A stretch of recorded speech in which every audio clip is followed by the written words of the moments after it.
If you live here, fun is your thing. If you live here, tough is your thing. Smart is your thing. Caring is your thing. If you live in Massachusetts, community is your thing.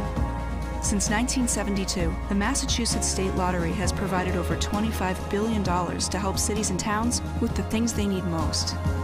If you live here, giving is your thing.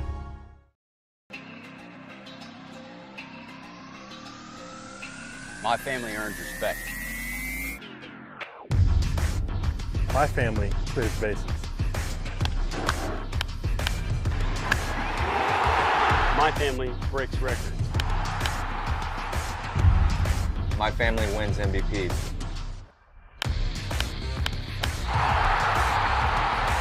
My family gives everything. My family makes history. My family wins championships. There's no family. There's no family. There's no family. There's no family like my family. Join the fam. Join the fam. Join the fam.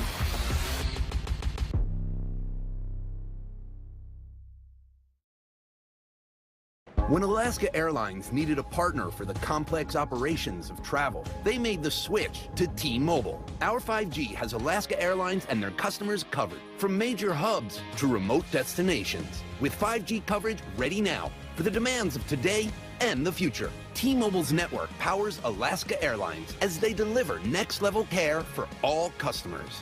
5G ready now. That's how unconventional thinking is better for business.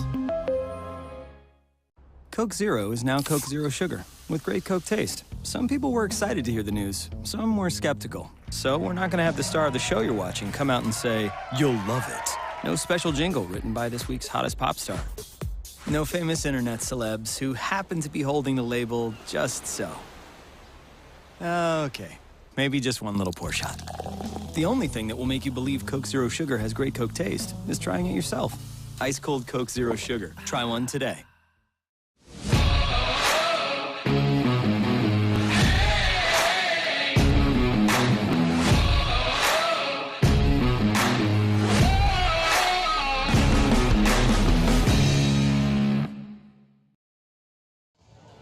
And we are live from McKeon Park for the final home game of the regular season as the 16-20-6 Harwich Mariners meet the best team on Cape Cod, your 22-14-6 Hyannis Harbor Hawks. I'm Drake Toll alongside Austin Takuda in the Tim Elstrom Broadcast Center, giving you a front seat to the biggest game for the Harbor Hawks to this point, with just 2 regular season contests left. Half a point, half a game lead. This final stretch is huge. It starts tonight with the Harwich Mariners in your final regular season home game for the Harbor Hawks, and they have to capitalize on the home field advantage if they hope to keep home field advantage in the playoffs. And Eric Beatty talked about it in recent weeks. At the beginning of the year, you think, okay, we want to go 1-0 every night. Home field advantage not a big factor, but down the stretch, the crowds are behind you. The crowds are into it now. They're invested in a winning team, and they're going to carry you to the postseason. You'd certainly like to keep that home field advantage in that #1 seed. For Hyannis tonight, it's Jay Driver on the bump against a West Virginia product across the way at Harwich. 2 guys who are bound for a decent pitching duel at the least. Or as far as Driver is concerned, that's the goal tonight. And Eric Beatty spoke about that in today's Dugout Show, where we'll take you now.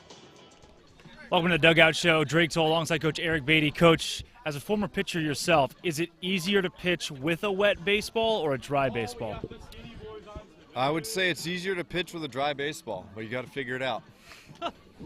Skip, yesterday's game in a win against YD, the top team over the East, despite them struggling, you guys were able to, you faced adversity. 5-4 game where they put up a 4 spot there in the second inning. How well was your team able to respond, especially against, again, a team that's got first in the East prowess? Yeah, I mean, that's baseball. You got to be able to deal with the good and the bad, and yesterday we saw a lot of both, and we came out with the win. So they did enough to win. I was happy with that. Nishida out of the lineup again tonight. Is that something where you're trying to rest your guys strategically going into the playoffs? Yeah, it is. He's had a little bit of a sore back. He feels like he can play, but we just want to be safe and Definitely want to have him available at 100% during the playoff run. Nishida out of the lineup, Jackson Ross in, one of the new faces, new names for Hyannis. What do you see out of him that you like? What does he bring to this dugout? Yeah, he had a really good summer in the NECBL. He hit for some power, hit a lot of doubles, put a lot of balls in play. So we'll see. First time I see him play tonight, so we'll see what he's got to offer. Looking up down the batting lineup too, Mitch Jebb is a guy that is on the cusp of maybe being the Cape League Player of the Year. He leads multiple categories, second in a lot of others. He's especially hot lately. What does it say about a guy who is hot when he needs to be this close in that kind of race? Yeah, he's just got so many different ways to be effective as an offensive player. He can hit for power, he can hit singles and turn them into doubles, he can bunt, he can drag. So guys like that, anytime they're not seeing the ball well, they still have other tools in their arsenal to really still cause a lot of pressure on the defense. And he's a very cerebral player. He comes in with a plan, and when something fails, he finds another way to produce and to give his team a chance to win. Again, as someone who's been in pitching situations yourself as a player, when you have Jay Driver, who had 11 strikeouts in that game against Falmouth, coming back in today, is there more pressure after a game where you pitched at an elite level? No, I don't think so. I don't think so at all. Jay's always looking, whether he does good or does bad, he's always looking to get better every day. And I think as soon as your previous outing ends, you're on to the next outing the next day, and Jay's no different. So I think he's going to come out today and have a good game. Last regular season home game for you guys. What has Hyannis already meant to you in season number 1 as the head coach? I love this place. I love it. Yep. On top of that, too, could be one of your last home. I mean, it's got to be, right? The season's coming down within 2 weeks. One of your last games with these guys. Does it feel like everybody's kind of soaking it in and cherishing it as the regular season comes to a close? Yeah, it really kind of just feels like another day. I mean, we've come out here every day so far with a pretty loose personality and working hard to try to win, and today feels no different than that. I love it. Coach, thanks so much. As always, Drake Toll alongside Eric Beatty for the pregame dugout show. Back to the booth. We talked to Coach Beatty there, and thanks to him again about the strength of this offensive lineup for Hyannis today. And another big part of that is Dom Patel being back in the fold. Yeah, Dom Patel is a web gem type defender at shortstop. Not much gets by him, but his bat in the lineup has been a big plus. He's been hitting around 250 all year, a little bit of power, and he's somebody who can drive in runs at the bottom of the order. Dom Patel caught up with our own Bria Losick prior to today's game. Back at McKeon Park alongside Dom Patel from Miami. Dom, you've had a couple days off, and now you're finally back in the lineup. How are you feeling before this game? I feel good. I feel good to be back, and I think I had a good time off, and I feel good to go. I'm well rested. Now, every game now until the playoffs, you guys are battling for that #1 spot in the West Division. Is there a lot more pressure in that, or how are you guys feeling before? No, I think we're just going to focus on us and how we're going to play. We're not really worried about the other team or how the seedings go, but we just focus on us, and it'll take care of itself. Talking to a lot of the coaches and then other players, you guys really have good chemistry on this team. What's it been like playing with all these guys this summer? Awesome. I love playing so well with these guys. I mean, whether it's we're hanging out during the field or off the field, like, I'm always having a good time with these guys. All right, thank you so much, Dom. I'm Bria Losick, Harbor Hawks Baseball Network. Well, thanks to Bria and Dom, and it's almost baseball time on a dreary day at McKeon Park. Let's meet the starting lineups for the guys across the way and the Harwich Mariners. Leading things off and playing in center field is Ethan O'Donnell, the 2-hole hitter today. Second baseman Nick Goodwin. In the 3 spot is Brock Wilkin, who's at third base. The designated hitter, and batting fourth is Joe Vetrano. Batting fifth, first baseman Hunter Stokely. In the 6 hole, the right fielder Tommy Seidel. 7 spot, left fielder William Hamner. In the 8 hole, the catcher Brian Arndt. And batting ninth, the shortstop Calais Harrison. The defensive alignment for the Harbor Hawks. The outfield in left is Nolan Shotwell. In center, Cole McConnell. Mike Sirota in right with Dominic Patelli and Drew Earhart. The middle infielders at shortstop and second base, respectively. Mitch Jabbs over there at third with Pancho Ruiz playing first base. George Corona behind the dish, and the designated hitter for the Harbor Hawks is Jackson Ross, the newest member of this roster. And let's meet the pitcher today for Hyannis, Jay Driver Austin, the product out of Harvard. This guy, Jay Driver, has been the guy for the Harbor Hawks the last couple of weeks. He's been really good out of the bullpen all season. Then they had the idea maybe he could be a starting pitcher. Yeah. He didn't do it at Harvard. He did it in 2 games last summer in the FCBL, and now he comes here to the Cape. They give him a start, as you see, against Falmouth. 5 innings, 2 hits, 11 strikeouts. Find me another pitcher that in their Cape Cod, their first start in the Cape Cod Baseball League, puts up those numbers. You can't. Yeah. Really good stuff from Driver so far this season, and you've already mentioned that Falmouth game there. 5 innings pitched, 11 strikeouts, just 2 hits and 1 earned run in that start.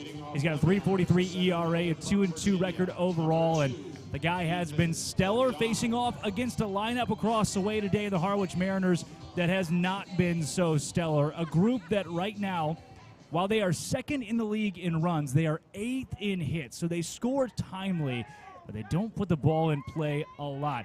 Leading things off for the guys across the way. Batting first, let's play baseball on Cape Cod as Jay Driver deals home. It's fouled off for strike 1. Yeah, Jay Driver's going to bring a lot of fastballs early in counts, and you're going to see that slider used just as much in the early stages of this game. Rain coming down today as Ethan O'Donnell stands in the left side. Yeah, it's really coming down, too. Yeah, it's got the field's soaked. Yeah. No 2 ways around it. The fans are still here in pretty good order, but it's the last home game of the regular season for the Hyannis Harbor Hawks here at McKeon Ballpark. They will be back next week, though. Their very first game, if plans hold where they are right now, their first game of the playoffs will be at home, where they'll host, hopefully, the Falmouth Commodores. It's fouled out of play. That's the big thing right now. Hyannis is a half game ahead of Cotuit and a half game ahead of Bourne. How about the Braves? Well, there are no Braves tonight or Cotuit Kettleers. That game was postponed to Wednesday, so they don't get an off day now. Ha. And they would have played that game if Cotuit had lights. Says there's a called strike on the outside part of the plate, and Ethan O'Donnell is now Ethan in the dugout. Well, Jay Driver in his last start utilized that backdoor slider numerous times to left-handed hitters. He kind of brings it across the plate and it just dives in, catches the outside corner at the last moment. He goes right back to it. Yeah. Jay Driver's got that pitch working again, even in the mist. Is Nick Goodwin, the second baseman for the Mariners. It comes a dish now against Driver. Righty from the windup. How about Jay Driver now? 12 strikeouts. His last 2 starts. Granted, he's only 1 batter into this one, but lights out stuff. Came into this game 7th on Cape Cod in strikeouts with 31. And his numbers have only gotten better. He had a blip in the middle of the season. You remember that Harwich game? Yeah. It was Harwich on the road. Game 1 of a doubleheader the first time these 2 teams met. The Harbor Hawks scored on the first pitch of the ball game where Tito Flores hit a home run. And then the Harwich Mariners, Brock Wilkin, after they tied the game against Jay Driver in the 7th of a shortened game, he hit a walk-off home run. So Jay Driver knows a bit or 2 about the Mariners. He does, and I think the difference today is you're going to see him work low in the zone. Well, there's another strikeout. Jay Driver's been doing a lot of that recently, and Nick Goodwin will head to the dugout, the second of 2 strikeouts here to start the ball game for Driver.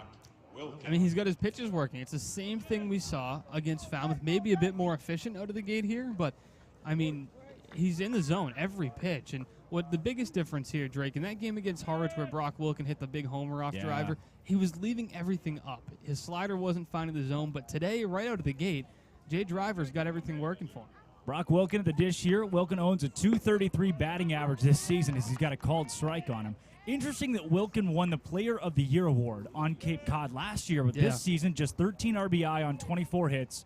He's got 31 strikeouts and a .233 average, not remotely in the same hemisphere as guys like Mitch Jebb, who are in the conversation for Player of the Year. I think part of it is Brock Wilkin's getting pitched around. You're going to see it here. The Hawks are just going to pitch outside and keep it low to him. The teams know they have an extended scouting report on Brock now, and they're going to keep the ball low and away from him. And number 2, he left for Team USA at one point in the year. So he was here, then he was gone, then he was back. So, oh, the 1-1 driven deep to left field by Wilkin, and Brock Wilkin scores the first run of the ball game. That over the head of Nolan Shonowell, and Wilkin's got a solo home run. We already mentioned how Jay Driver has seen Brock Wilkin before this season, and now he sees him again and sees him do the same thing with the same result, a solo shot to left field. Well, I guess that's an announcer jinx, huh? We did that. Has only been hitting 235. That guy's really struggled this season. I wonder what's going on with him. Maybe he's hurt or something. Well, that's his, 5th home run of the year now. Yeah, Mark Howard let us know. That's home run number 5. So Wilkin goes back to the dugout happy. The first Harwich Mariner to be alone that smile. And now you get the 4-hole hitter in Joe Vetrano. Vetrano out of Shrub Oak, New York. That's a name for a town. I'm sure Zach Berman's been there. I guarantee you Zach Berman has been to Shrub Oak, New York. I bet he's from Shrub Oak, New York in some way or another. Vetrano coming into this one. 235 batting average. 4 home runs, and the league leader at RBI on Cape Cod with 27 of those. Pretty good chunk for a guy with a 235 average. I think it speaks a lot of the guys ahead of him, O'Donnell and Goodwin. O'Donnell hitting 340, Goodwin at 272. He's driving them in because they're getting on often. The 1-1's fouled off to the left side. Yeah, that's a good point. Brock Wilkin just freaking hit a home run, man. Yeah, Nolan Shawano scaled the wall pretty impressively. Just tried. Was probably 3 or 4 feet to the left of where the ball landed. Why does that got to keep happening, man? Yeah, Brock Wilkin, strong. Jeez. Harwich Mariners this season. 3rd in the league in home runs coming into this one with 28 of those. So no stranger to the long ball this year. Yeah, I mean, they're a little bit of an underrated team. Their numbers aren't great, right? Their record's not that good. Oh, yeah, that's true. But they just have had players in and out, and good, high-caliber players in and out all year, so you have to find some consistency. 2-2 from Driver. That one's fouled out of play to the left side. Be a fun souvenir for a fan, as opposed to an unfun souvenir. Yes. It's like maybe George Hood's dad that caught that one. I'm not sure it's got to be relative because he's got Hank in his lap. And if that's not Hank, man, I'm really disappointed that's that two of those dogs exist in the world. Yeah, that is too not bad. good. I'm sure the Mike dog cam will have something on that at some point today. Mike's a big dog. Yeah, there you go. That is some dog right there, huh? Some dog. The 2-2 from Driver. See ya! All right, Brock Wilkin, you can have your home run. Jay Driver's still going to strike out 3 of your Mariners. It is 4 up, 3 down, and 1 run on the board for Harwich as Hyannis tries to respond in the bottom of the 1st on the Harbor Hawk Baseball Network. Gentlemen, the Harbor Hawks would like to welcome the Free College Sports broadcast. Tastes like a Coke. We nailed it! Coke Zero Sugar. Have they nailed it? Sounds like they really nailed it, huh? Nailed it. And that's when you said...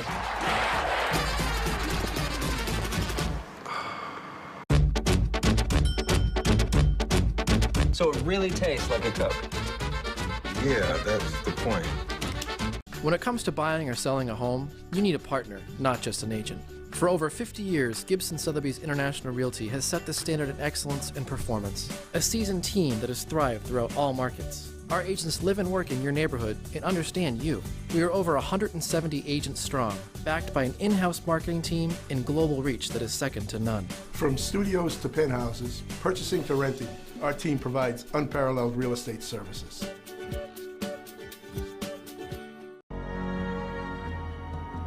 If you live here, fun is your thing. If you live here, tough is your thing. Smart is your thing. Caring is your thing. If you live in Massachusetts, community is your thing. Since 1972, the Massachusetts State Lottery has provided over $25 billion to help cities and towns with the things they need most. If you live here, giving is your thing. Welcome back to the Harbor Hawk Baseball Network, and hello to the Hyannis Harbor Hawk lineups today. Leading things off and playing third base for Hyannis is Mitch Jebb out of Michigan State. In the 2-hole is Mike Sirota, who is playing in right field today. Then Nolan Shawano in the 3 spot, followed by Cole McConnell batting cleanup in center field out of Louisiana Tech.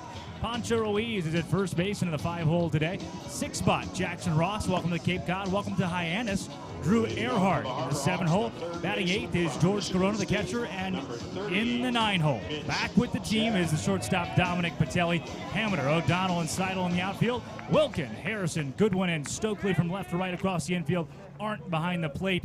And Vetrano was the designated hitter today for the Harwich Mariners. And here comes Carlson Reed, who has had his fair share of issues on Cape Cod this season. Well, that's one way to put it. 21 innings pitched, 21 walks, yeah, 22 hits, and 23 earned runs. So The positive with Reed is he has 27 strikeouts. That's so good. That's a good always thing. But a lot of base traffic with Reed, and when they get on, they tend to score. First batter that Carlson Reed will see is Mitch Jebb. And let's take a look at some of Mitch Jebb's stats over the course of his last couple of weeks. Jebb right now is second in the league in batting average, second in OBP, but he's first in stolen bases and first in runs as well as he fouls that one out of play. Mitch Jebb has been nothing short of impeccable. What have I told you? That on July 25th, Mitch Jebb, 26th, Mitch Jebb had a batting average of .312. And he's now raised at what? Mathematically not great. 45. Not good, the numbers. He's 45. Yeah, sounds about right. I believe it's what it is. He's got a 1-1 count here from Reed. Watch one high. Jebb has been insane. I mean, the ball must look like a beach ball to him, and you can see it even in batting practice. This guy is hitting line drives everywhere. Jebb watches a ball in the dirt, and what were you saying? Something Reed, something control. Yeah, that's the big thing to watch for this guy. The control's been a major issue. 21 walks, 21 innings. A walk an inning is not very good. Is that what that is? Okay.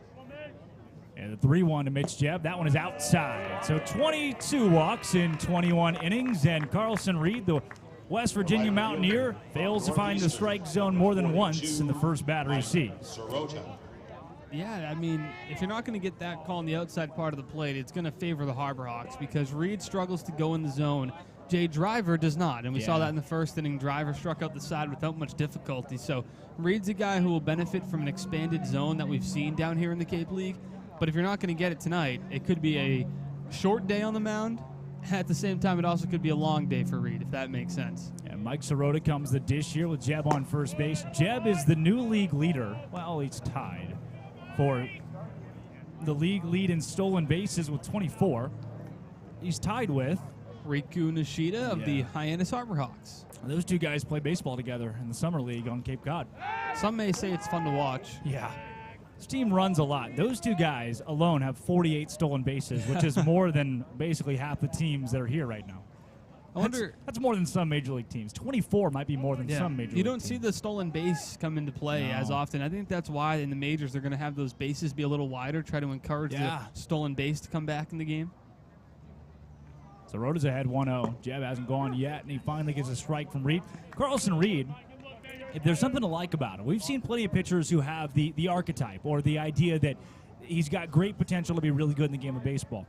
Carlson Reed is that guy. He's 91 and 95 with the fastball, tops out at 97. He throws the curveball and the slider. Those are really good changeup as well. Really leans on the changeup too, especially late in counts. I mean, you see the slider right there with the movement on that pitch. You can see it. The mechanics are fine. The prospects to him to be a really good, reliable pitcher are all there. I think it's just putting it all together, which is what you hear so often with young pitchers. Can they put it together? Can they find their command? And that's the big question for Reed. 1-2, Sirota down to the count here and swings and misses, and that's been something that's plagued Mike Sirota recently. He is striking out at a higher rate, getting hits at a higher rate, kind of the give and take for that guy. He's not somebody that goes up there looking to walk, and he certainly will chase a couple of pitches if you can put him in play, which has worked for him for the most part. But Reed has such a tough slider to right-handed hitters. You saw him go back to it twice, and it got Sirota swinging. Nolan Shonowell steps the dish, 212 batting average, a homer and 11 RBI on the season. How cool would it be? You know, he just watched a home run go over his own head. You think that planted an idea in his brain of what he could possibly do here? Oh, he's been swinging the bat much better the second half of the year. That's kind of how it goes here. You know, we say something and then Just players swings right and over the misses, top of and it, that's how that has gone most of this season. Well, what are we going to say? Nothing. You know, we have to talk. So we have to point out the fact that, I mean, his walks to strikeouts have been good. The only guy that's been effectively announcer jinx immune is Mitch Jebb standing at first base. Yeah. Whose OBP just went up, by the way. That was outside, not by much from Carlson Reed. You get that call a lot, especially in this league. you They do. like the outside strike. It's a pitcher's pitch, and if you're not going to get it tonight, like I mentioned, it's going to be a longer day for Reed on the mound. It sounds like somebody is scratching our crowd mic down there. Very nice. Just giving it a nice little pet as they walk by. Shonowell taps that one foul back behind him, and wouldn't you know, Carlson Reed dishes out a 5-pitch walk and has now gotten ahead 1-2 on both Mike Sirota and Nolan Shonowell. It seemed like he's relying on his slider more in his changeup rather than the fastball. He didn't have the fastball right out of the gate, and that might have been something he's going to abandon. But if you get to a point where you get rid of your fastball completely, then they're going to start sitting off speed. So at some point, he'll have to go back to it. Reed came into this game, the 9+ ERA, trying to get his second out of the first inning and sees that ball fouled away. It looks like he went back to the fastball. Shonwell just behind it, but not a bad swing. Nolan Shonwell, if he can come along as he was around the middle of the season this year for the Harbor Hawks, that is a key. He could be the catalyst to a deep postseason run, but you need somebody like him to get hot. He fouls another one up. It can't just be Mike Sirota. It can't just be Mitch Jebb or Cole McConnell, the three guys that are batting the top 15 or so on Cape Cod right now, or even Riku Nishida. You've got to add another 1 and 2 guys in that fold that are consistently hot. That's the thing is, as much as Sirota and Jebb have been so dominant and sustained it, are they going to bat 350 in the playoffs? Yeah, it only gets tougher. Now 1-2 from Reed to Shonwell. Jebb goes. Mitch Jebb sliding to second base, and he's safe. The ball gets away from the shortstop, Calais Harrison. And Mitch Jebb has stolen base number 25 this season. He is the league leader on Cape Cod. Yeah, wow. He is so fast. And at first, we didn't see the speed the first week or so. He made his debut against this Harwich Mariners team and didn't have a hit in the doubleheader, so we didn't get to see it. And since then, he has just taken off at the plate, on the bases, and a good slide there helps him get in. And of course, the ball getting away from Harrison helped, but I think it would have been a close play. The tag was towards the shin. The Shonwell's got a 2-2 count now. It runs even after the ball low. Nolan's got a runner in scoring position. Reed stares him down from the stretch. That guy has worked from the stretch a lot this season, by the way. Yeah. Only from the windup for the first batter so far tonight. Yeah. He started, this is now his 6th start, 7 appearances as well. As a 1-2, or the 2-2 is dialed home, and a called strike on the outside part of the plate. Just clipped that corner, and now strikeout number 29 this season for Carlson Reed. That's a pretty good pitch. It's the backdoor slider that Jay Driver utilized, and that's how you should respond as a pitcher on the opposition. You see the guy go out there in the first inning, and he's going to get that call. Just on the down and outside corner, not too far off the plate, so you throw your pitch and do it just as well as Driver did to get a big out. Cole McConnell comes the dish. 5th in the league in RBI with 20. He is now 17th in batting average. McConnell a batting average of 261 as he watches the ball outside. 10 stolen bases this season, so he's flashed speed on the base paths, but also most putouts of any center fielder on Cape Cod. So he's flashed speed in the field. I still, at this point, McConnell's had 3 errors in the last week, but I still don't think we've seen a better defensive center fielder. His range is unmatched. I mean, he can get to any ball in right center, left center, and when he turns, and when most center fielders turn, you see their back and they're sprinting to the wall, you say, oh no, that's trouble. Not with Cole, because he gets to so many of those balls where it's over his head and he's in a full sprint, but he has the speed and he's so good at tracking the ball that he makes up for it. McConnell facing a 1-1 from Carlson Reed. Fires are home, and that one's a called ball outside. That's a similar spot to that slider you talked about. From the back door to get a called strike 3 on Nolan Shonwell. It's not a bad place to miss, and looks like it's being called a strike at a 50-50 rate today. Yeah, it's very close, that zone. It's very tight. You're either on the plate a bit, or you're catching the corner, or you're not. It doesn't seem like there's much leeway to it. Now 2-1. Cole McConnell finds himself ahead. Fouls one off out of play.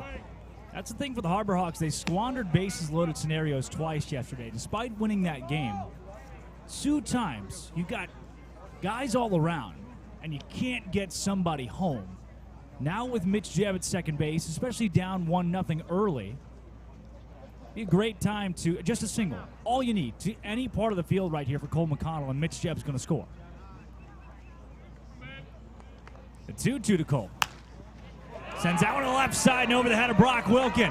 Mitch Jebb is going to score his 40th run of the season. That leads the Cape Cod Baseball League by, check 2, 3, 4, a lot. And Cole McConnell's got another RBI. Speed kills in this game of baseball, and Mitch Jebb gets on base with a leadoff walk, steals second base, and a bloop single he scores. And all you need sometime is Jebb just to use his speed, and he does it there. And that's exactly how the Harbor Hawks should respond to a home run in the top of the first, get a run back, and this is an even game. Certainly gives Jay Driver some confidence for the next inning. Well, that makes me very happy. Yeah? I like that a lot. Pancho Ruiz comes to the dish after a heck of a day yesterday. You didn't go to yesterday's game, did you? No, day off. No, you had a day off. We've all been rotating a day off. I didn't see you on, was it Saturday or? I don't know. All the days, they all run together. They don't really matter at this point. They all end in day. That's all we know. Do they all? Is that right? I can't confirm. When did they change that? I think that's the 76, Augustan. I think Augustus Caesar, the Caesarian. Is that a word? I think that's a spice you put in your popcorn. Oh, hey, Cole McConnell's going. Cole McConnell's out. Not before, though. He blooped a single into left field, and Mitch Jebb came around to score the Harbor Hawks' first run of the ball game, and we are tied. You know, the last time these two teams played at McKeon Ballpark, it ended 2-0 Hyannis after 2 runs in the bottom of the first. We don't have one of those on our hands, and that is good. We come back at the top of the second on the Harbor Hawk Baseball Network. Hey, Mama, what's up? Did you switch my service from Verizon to T-Mobile? Yep. T-Mobile has the only nationwide 5G. Well, Mr. Know-It-All, let's see if you right about that. Mama. Hey, Mama, I'm working. It works at the pie shop. T-Mobile's 5G works inside and out. Hey, what you need, Mama? I'm trying to watch the game with my boys. It works in the park. Oh, okay. Mama? It works at the aquarium, in the parking garage, at the beach, in the elevator. It works in the movie theater, too. Oh, shush yourself. I'm talking to my baby. You're driving me crazy. I was just calling you to say thank you, baby. I love you. I love you too, Mama. Yes, Mama. It works in the kitchen. Tell Mama. Mama? 5G, it works in the club. Who are you in the club with? All about it. Tell Mama. Welcome back to McKeon Ballpark and the Harbor Hawk Baseball Network. I'm Drake Toll alongside Austin Dakuta in the Tim Ellison Broadcast Center. And we're enjoying a great day of Jay Driver. Now, he missed on one pitch. And the one thing you can't do on this Cape Cod Baseball League that they play baseball in is miss on one pitch against a guy like Brock Wilkin or Tommy Troy, the like. You got a hitter like that at the dish, things can go very wrong very quickly. Yeah, he picked like you said, the one guy in the lineup you can't miss a pitch on, and Brock Wilkin made him pay. But now you get to the bottom half of the Harwich order, and Drake, it's not very good by batting average metrics, and the guy at the plate. No. Tell me how it is. And Tell me how it Stokely is. batting 203 on the year. So that is not good. Is that right? Is that what we're going with? Yeah. I mean, when Jay Driver's throwing 92 and you're only batting 202 and 69 at-bats, things don't get much easier. Hunter Stokely at the dish, donning the number 33. When you think 33, what do you think? Larry Bird. What do you think? Michael Jordan. Oh, do I have news for you? No way. Hunter Stokely sees a 1-1 here. Skies it foul to the left side. He is big dude, 6'3", every bit of 240. He's got some power in his swing, too. 2 homers this year. That big right, he got the right, the left. He's putting the meat hooks. He that put ball on a goes, show in it batting goes. practice. Yeah. An absolute show today. Yeah. A 1-2 from Driver. Just a little too far outside. I like that spot, though, from Jay. Yeah. And you can tell when this guy's taking BP, sometimes you see some of the action stop. The pitchers in the bullpen are kind of, hey, let's see what Hunter's doing at the plate, because he hits the ball a mile during BP. 2-2 from Driver. Hello, goodbye, Jay Driver. Strikeout number 4. I mean, his start against Falmouth, 11 strikeouts in 5 innings. Thought, okay, first start, deceptive slider, and he's not going to be able to top that, right? But then he comes back tonight, and all 4 of his first outs are by the strikeout. Yeah, that's insane. That is pretty wild. Jay Driver, I think if you don't want to strike out, just don't go to bat against Jay Driver. He has gotten 4 outs now, and all 4 of them have come via the strikeout as Tommy Seidel comes to dish. Seidel has struck out 36 times this season. Well, Jay Driver, it says 92 on that fastball, but that had a little extra zip to it. Yeah, Driver hits 96. He'll sit 94 pretty consistently. The 0-1. That was a little outside. That also said 92. Now, given we've been told that the pitch gun here ranges 3 to 5 miles an hour off in either direction. Yeah. So Well, basically, I can tell you it's not 89. Add however much you want to the pitch gun right now. Yeah. Well, 94. So that could be 97. Yeah. That could be 99. Hey. Don't short him. Don't short him. Well, he's ahead here 1-2 again to another right-handed hitter, and I would not be surprised to see him go back to that devastating slider. The 1-2 from Driver. Deals it home to Seidel. Good morning, good afternoon, and good night. Strikeout number 5 for Jay Driver today. He has not yet worked out of the stretch, mostly because he gave up a solo home run. He said, no, I'm good on the slider. Yeah. I'll just stick to the 94-mile-an-hour fastball, and blows it by Seidel. And he goes down on strikes for the 37th time this season in just 131 ABs. William Hammer steps into the left-handed batter's box, and he is shaking. Well, he's been a tough out all year. Yeah, he is batting .291, 55 at-bats coming into today, so a decent chunk. Hasn't been on Cape Cod the whole summer, but for what he has been, he's played pretty well. 14 strikeouts in those 55 at-bats. You know, Driver has struck out everyone in the lineup not named Brock Wilken to this point. That is a true statement. 5 strikeouts, 5 outs recorded. Yeah, yeah. I mean, the Hawks that are flying above the field, very excited to see it. They're even perched up looking at Jay. Yeah. Well, they haven't had to do anything. Yeah. No one's put a ball in play to record an out.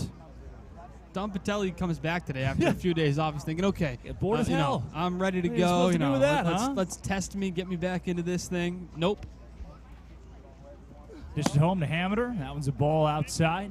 Now a 2-2 count. Hammer in left field today.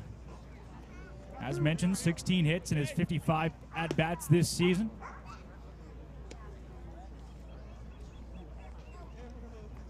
Driver deals home, and Hammer fouls that one off to the left side. So Jay Driver to this point, too, sitting at, that was his 30th pitch through 1 2/3. So not the greatest, not the worst, right there, really where you want to be as a starter, especially a guy who already went 5 innings against Falmouth. 95 with the fastball there. The 2-2 from Driver. Just in the dirt, and granted, not a strike, but surprised that Hammer was able to lay off of that. Exactly. That's such a good pitch for Jay Driver to throw. And as a left-handed hitter, it is so hard to lay off that. It's coming at your back foot, but as it floats across the plate, it looks like it's in the zone until it dives off. That's a really mature plate discipline there by Hammer.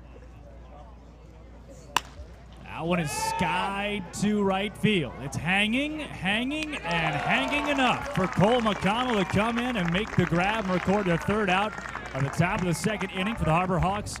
That is a perfect 3 up and 3 down with another couple of strikeouts for Jay Driver. He's got 5 of them as we take you to the bottom of the 2nd on the Harbor Hawks Baseball Network. Visit the Harbor Hawks merchandise. We all have obstacles, challenges at different points in life. I still push myself every single day, and the harder I push myself, the more I find myself drawn to wearing UFOs. The first time I put on a pair of UFOs, it was like someone released the pressure. It was so crazy. When you are recovered and can do more, that has a compounding effect on all aspects of your life.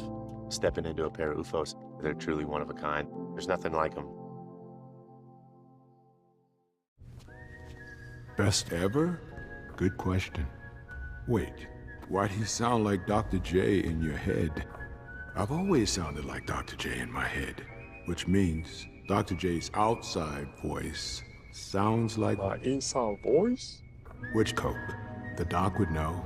He got the world to call him doctor without going to med school. There's only one best ever.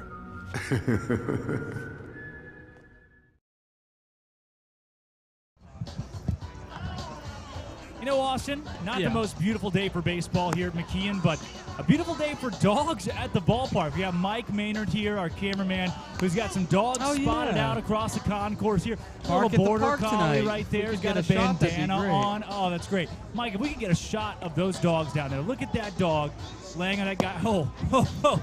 Is that a dog? I think it's a moose, hell. actually. Hello there, guys. Oh, that one? is like a carpet with some eyes and a nose. Very cute. thought you were You ever seen Hank, George's dog?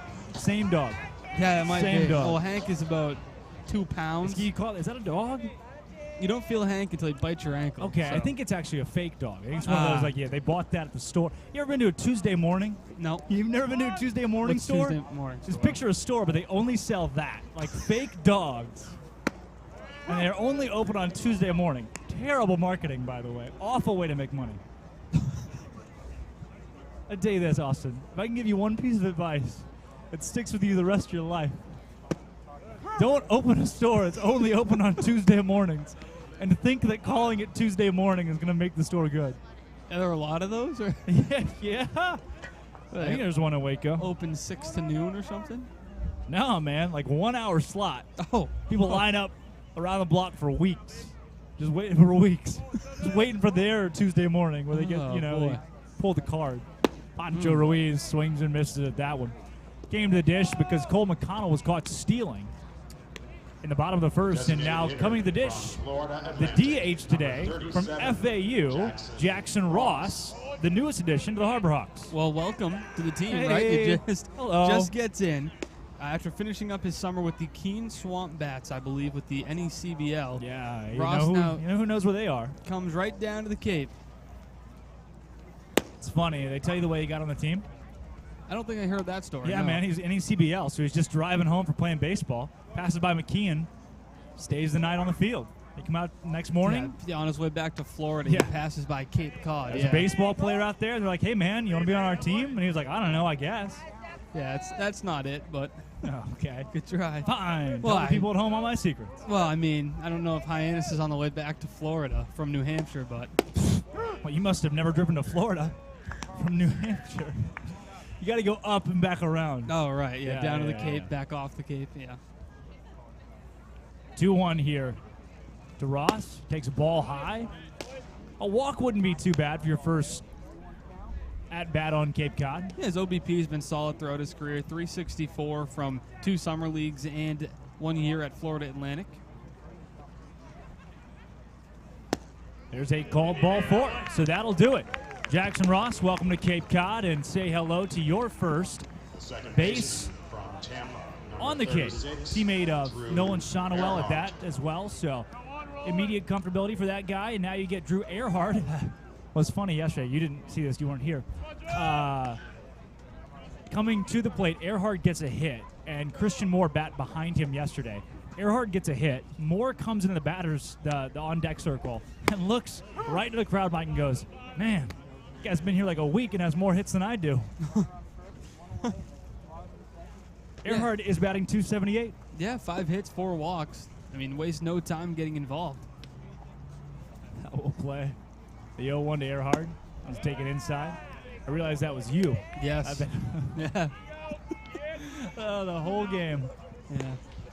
Well, if you were a Katuitt fan or a Bourne fan listening to the game today, that's pretty neat. Thanks for joining us. Drake Toll alongside Austin Dakuda. Sorry that your game got canceled today because Katuitt doesn't have lights. I've been asking for them to get lights all season long. They could have played the game today, but no, nobody will heed my warnings. So now things just got a whole lot bigger as Earhart sends that foul by about 20 feet on the right side. Things just got a whole lot bigger for Wednesday, a day that was supposed to be off, everybody off. What it was going to be was Katuitt and Bourne play tonight, and say that Bourne wins that one. It's a matchup for the West tomorrow in Bourne. If Katuitt wins that one, then things get really dicey with the matchup against Bourne tomorrow. Yeah. But now we wait till Wednesday to figure a whole lot of stuff out. Well, the Cape League apparently has a flair for the dramatic. Yeah. Unbelievable year. A ton of ties. Record-breaking amount of ties halfway through the season. It's crazy we're already at this point where it's, what, game 43 of 44. Now we can start to talk about what's already happened. And I we mean, know almost nothing still for as far as Yeah. seedings go. the only thing that's certain All right. That ball is in the dirt, and it gets away from the catcher, Arndt. And off to second base goes Jackson Ross. So now he is in scoring position, and Drew Earhart has a full count. Hey, the only thing that's certain right now is that the Harbor Hawks will be in the playoffs and will have a game on Thursday. Don't know if it's going to be home or away, against who, and all the seedings could really be changed. Yeah. It appears the Hawks will finish somewhere between 1 through 3. Yeah, they mathematically. have to. For sure, for sure. You got a pretty good shot at getting a home game on Thursday, but it's really, up for grabs because of how good the Bourne Braves have been down the stretch. Carlson Reed deals home the payoff pitch to Drew Earhart, righty from the stretch, and I was just kidding. He's going to check off at second base Jackson Ross. There was not a Harwich fielder within 15 feet. Yeah, So, and Ross doesn't have a lot of speed. He only stole one base with Keene this summer. A 3-2. That's not where the strike zone is. Drew Earhart's going to trot down to first base, and the Harbor Hawks will have 2 men on with just 1 down, and George Corona coming to the dish. Corona batting 139 this season. Another guy who's trying to get it going for the Harbor Hawks. Yeah, Corona was brought on to replace Jacob Campbell, as Jacob Campbell, the catcher, defected for the MLB draft and then signed with the San Diego Padres. And Corona comes in, steps into his shoes, and he hasn't quite had it with the bat yet. Defensively, he's there, but he's still looking for that bat to pick up.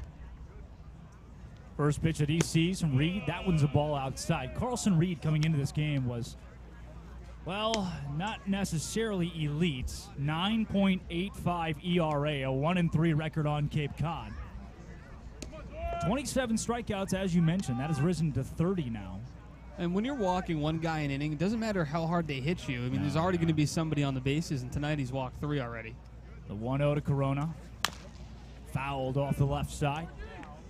At that, Harwich Mariners have only won 1 game that Reed has pitched in. That was the first game he pitched in. A start where he goes 5 innings of 3 hit and 1 earned run work. Since then, he has not appeared and allowed less than 2 earned runs. He's already got 1 here today. George Corona can add to it. The righty from Louisiana Tech has a 1-1 count and takes a breaking ball for a strike. That's a good pitch. Front hip, slider gets in the zone. Now, if you're Corona, you got to protect here on 1 and 2, but keep in mind that he's been wild, so I would expect Reed to maybe go to the zone to try to get him chasing. Corona down in the count, 1-2. Strikeouts for him have been a bit of an issue since he got to Cape Cod. Trying to fight one off here and watches a ball high. It's a good take. See where he goes now on 2-2. You got a couple runners on. The worst case scenario here is the double play. So don't do that. Thank you for bringing that up. Well, reverse jinx.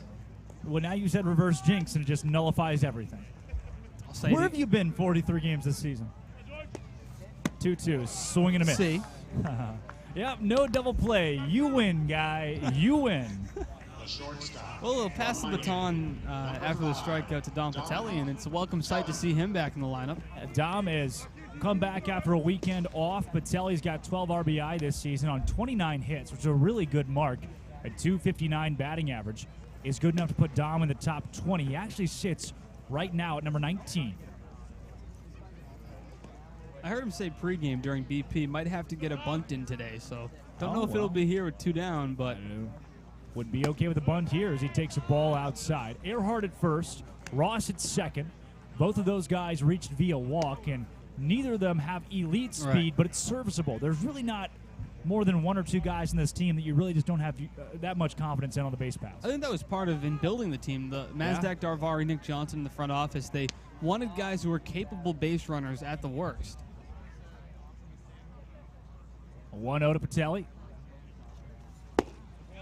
That's a called strike. You should have seen it yesterday. Pancho Ruiz advanced on 2 wild pitches. Told you, sneaky speed. But he was stealing. He was going when the wild pitches were thrown. Yeah, so they also on the scorebook, I guess they just didn't see it because they did not give him any of the stolen bases. Oh, that's too bad. I know, that's what I said. He rightfully deserved them. Patelli rips that one foul to the right side. Right at the bullpen of the Harwich Mariners. That bullpen is strategically placed directly under a hawk's nest where 2 of the Harbor Hawks call home. Yeah. Wouldn't you know, after a hawk spends a long day out on the water drinking or eating things, They then have to dispose of said materials somewhere. And just below them is the opposing bullpen. The 1-2, Patel grounds out one to the right side. Slow grounder. Is he going to be at first base in time? No, he is not. Coming over to first is Reed in time and collects the third out at the bottom of the second. When we come back, we are still knotted at 1 on the Harbor Hawks Baseball Network. Diet Coke? Who are you, my mom? You should be so lucky, because you know what moms do? Well, I suppose we should start with the whole giving you life thing. It seems like that should be enough. No? Okay. What about her ability to send shockwaves through the neighborhood without saying a word? Or whip up a ridiculous handmade costume that you forgot to tell her about? Not to make you happy, but because she had a reputation to uphold. She invented rideshare, called it carpool, and did it for free. She didn't need those dating apps either. You copied her jeans, her spin, her shoes, her scrunchie, and whether you realize it or not, her music. Why not? Oh, and she can win any argument in 4 words. Because I said so. Everything you're trying to do, she's already done. Did it better, and she did it with a Diet Coke in her hand. So, drink what your mama gave you. Well, when a mommy hawk and a daddy hawk, they love each other a lot, that's what you get. A beautiful nest full of beautiful new hawks. There are 3 or 4 that have hatched. Did you know, I was doing some research on hawks the other day, that a hawk can travel up to like 125,000 miles in its life across the world. Hawks will go anywhere and everywhere, but they always, almost always, return home to the same nest. Did you know that? I did not. That's good to know. There are about 3 baby hawks sitting in that nest up there right now. Some dogs here. It's like an Animal Planet. Jay Driver's got that dog in him. Fouls that one off right in the crowd, Mike. Yeah, Jay Driver certainly has that dog in him today. I mean, carried over from last start. 11 Ks last time, already 5 tonight.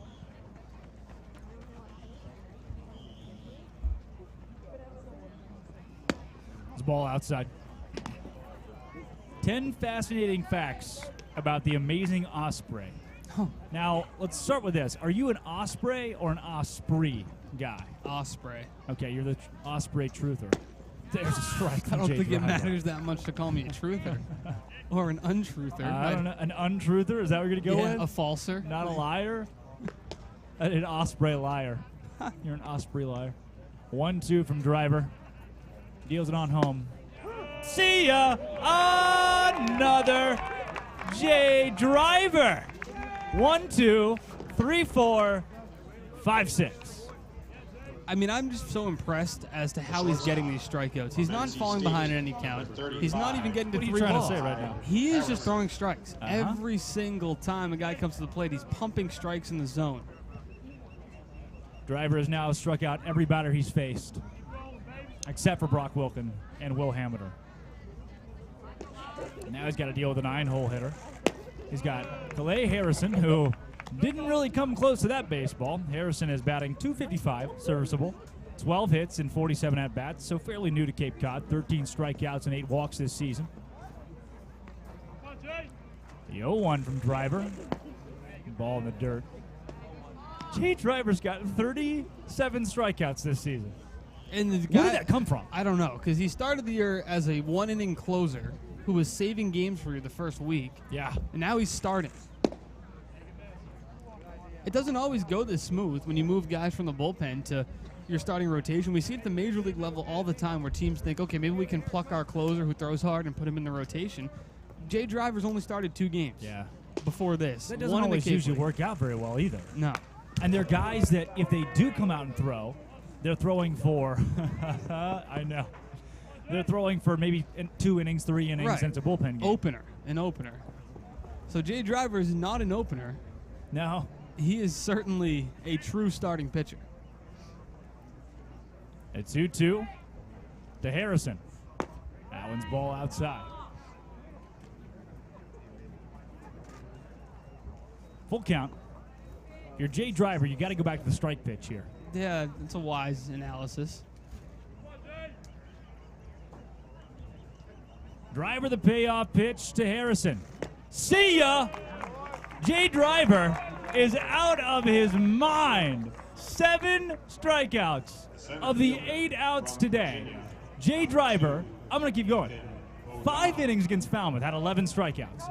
Through 2 2/3 today, has 7 strikeouts. That's 7 2/3, 18 strikeouts. Somebody called the knack and tell him we already have the player of the game. And Holy we're in the cow. top of the 3rd inning. Do it again. Do it again. Now that one's tagged to Cole McConnell, who's going back near the warning track and makes the catch. So 1 pitch, 1 out. If Jay Driver can go a complete game, I'd be very okay with that. The Harbor Hawks come to bat at the bottom of the 3rd and try to take a lead for the first time today when we come back on the Harbor Hawk Baseball Network. Right now, though, I was kidding. We're going to send it to Bria Lawson. Thank you so much, Drake. There's some serious speed in Hyannis. The Harbor Hawks are home to 2 of the fastest runners in the Cape League this year, Enrico Nishida and Mitch Jebb. Now, they both came into the game tied for the league lead in stolen bases with 24, but Mitch swiped his 25th of the season to take the lead in the 1st inning. I talked to Riku before the game and asked him if there's a little bit of competition between the 2 Hawks, and he looked at me, laughed, and said, absolutely, and I'm going to win. He'll have to do some catching up tomorrow when he's back in the lineup.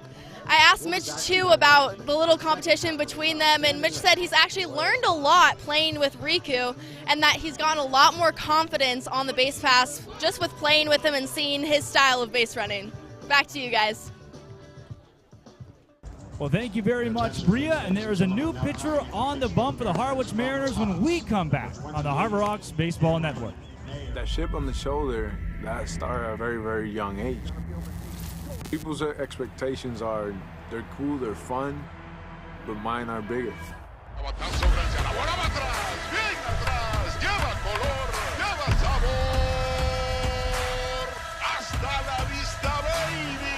When you play in New York, they want to see winners. It doesn't matter if it's a Monday or a Friday or a Saturday. You got to come with it, or those fans will let you know. Pick one thing from me, pick one other thing from another player, make it your own, you turn to who you want to be. What motivates me is the unknown. You know, how good can I be? You get away from the lights, you get away from the camera. Mientras más presente yo esté en la caja de batería, más éxito tengo. Man, how can you not keep it fun, man? This is a kid's game. If you could go back and tell 10-year-old Francisco one thing, what would it be? Be a bad mother. Welcome back to the Harbor Hawk Baseball Network, and if you are enjoying the walks and the opportunities for the Harbor Hawks to score against a pitcher with a 9+ ERA, well, enjoy it no longer. We do have a pitching change. The end of the day for Carlson Reed has come.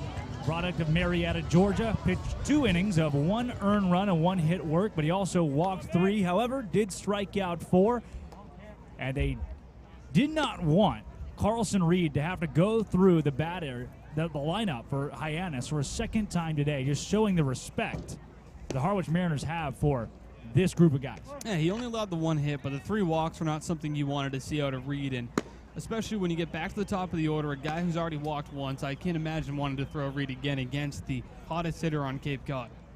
No, probably not. Wouldn't be the best idea as Jebb stands in the left-handed batter's box. Dribbles that one up the middle, and oh, what a play at second base by Goodwin. The throw at first is not in time. Mitch Jebb has an infield single. Looked like Goodwin had that one all the way, but Jebb legs it out and is safe at first base. There it is, the speed of Mitch Jebb once again is shown in the replay. Dude, what is Nick Goodwin doing? He catches the ball and then underhand sidearms it. A little lob to Stokely at first base. He should have had that play all together. You watch the replay right there, and he just tosses it leisurely over to first. Can't do that not with in time. The fastest man statistically on the Cape running down the line. So another hit for Mitch Jebb. His batting average now sits at 362. Pitch out there.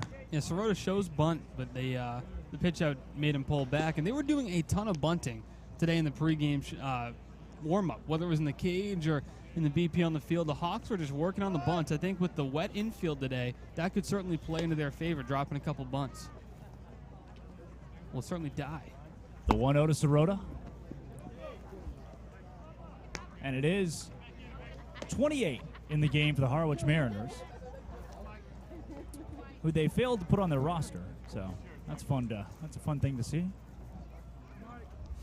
Your guess is as good as mine. If you would like to make up a name, I would be open to that. I wouldn't stop you. The 2-0.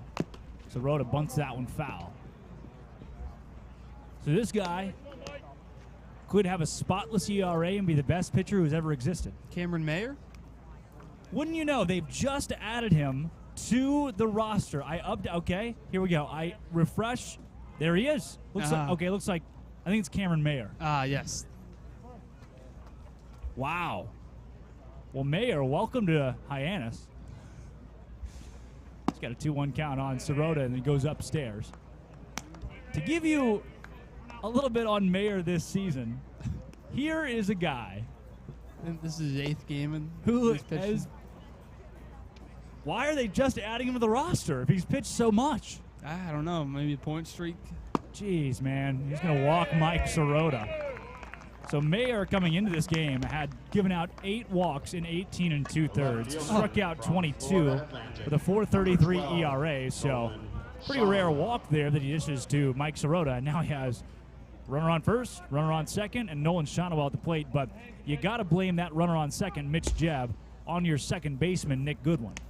Yeah, I mean, you have to know the speed coming out of the box every single time. At least take a look as an infielder and get yourself ready. It's the pre-play preparation. You get ready for PPP? Anything to be hit your way, know what you're going to do when the ball gets hit to you, and know who's running. Shonowell shows bunt, and yeah, you know, Nolan Shonowell is not too accustomed to the whole bunting thing. No, not when you hit over 340 or close to 360 at FAU. Not the guy who's going to be bunting too often, but I don't mind it in this spot at all. It's kind of tough to tell, but that ball did go out of the field of play. Yeah, way out of the field of play. Was bunted over the net behind him. Mind you, there are still holes riddled through this net.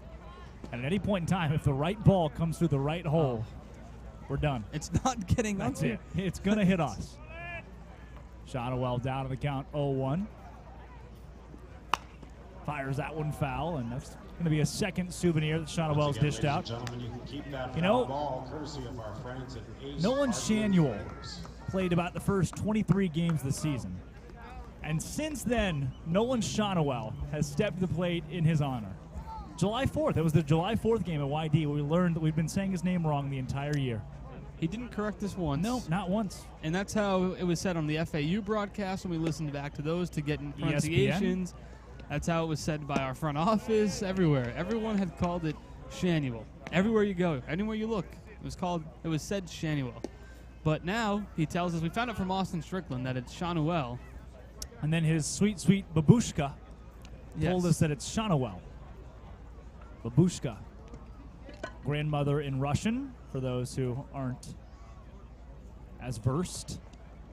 The 1-2 to Shonowell is fouled off the right. I think. I'm not positive. I'm not going to lie to you. We're going to go with it? Sure. We're going to lock it in. Yeah, you wouldn't know, would you there? You took a couple semesters of Spanish? Yeah, Spanish. I didn't take Russian, though. Okay. The rain is coming down here at McKeon as well. It is. All the fans are drenched. The Harbor Hawks wore their white jerseys today. Dinner and a show.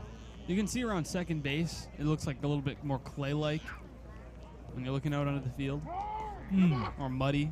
Keen analysis. I mean, that could certainly play a factor, something to keep an eye on. That's the spot on this field that gets the most mud, or collects kind of around second base. Everywhere else looks okay for the moment, but something to keep an eye on if any puddles start to form. Not a lot of steals going on today. The 1-2 to Shonowell. Deals home, and that one is way upstairs. So if you're just joining us, hey, great to see you.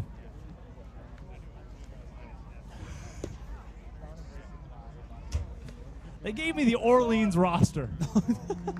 They gave you. That's why he wasn't on the roster. They gave me the Orleans roster. I kid you not. I went to the front, got a roster out of the bin. They're giving all the people tonight. It's the Orleans roster. The 2-2. Shonowell fouls that one off the right side. Riku Nishida is the first base coach. You see his sunglasses are hanging off the ears. That jacket, Kentucky baseball jacket. Yeah. Yeah, that jacket's a little big for him, huh? What do you think he's saying over there? Hey, Steele. He's probably telling everybody to do what he does. Come on, guys. Boy, it's a tough day to be on a mound. Yeah, I wouldn't want to be pitching today. No. Not in these conditions. The rain's coming in sideways now. A 2-2. Shonowell takes inside. Now 3-2. Nolan is one of the walks leaders on Cape Cod. It's the one thing that he does so impeccably well is watch the baseball. He's got such a keen eye for the ball, and this season his strikeout numbers have been really low and his walk numbers have been really high. He's got 23 walks coming in today, third in the league to 22 strikeouts, so more walks and strikeouts. I don't know of anybody else on Cape Cod, very few that are doing that. There's not many, and he's a very mature hitter at the plate. He's somebody who he doesn't swing at the first pitch a ton, honestly. He likes to let a couple go by and see how the pitcher looks.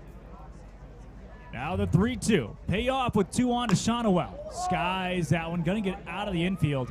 Coming over is the collective outfield, and the catch is made by O'Donnell.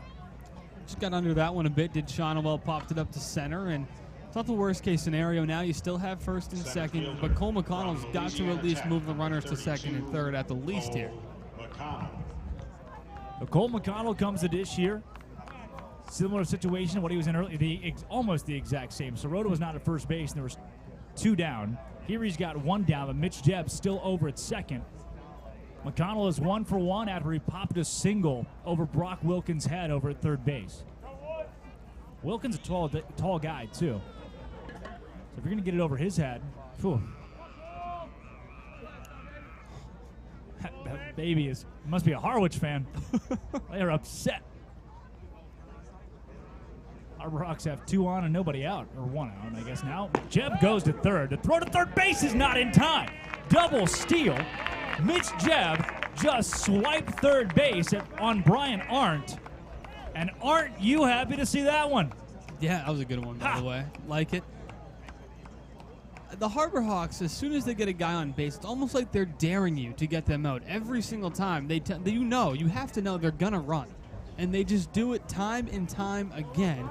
And with Mitch Jebb's speed at the lead runner, they just continue to swipe bags. And it's surprising they didn't go to second, Drake, to try to get Sirota. Mitch Jebb now has a 2 stolen base lead for the league lead on Cape Cod. The guy is getting dangerously close to being a possible player of the year. McConnell fouls that one off the right side. So now Jebb at 90 feet away. Mike Sirota at 180 feet away. Did I do that right?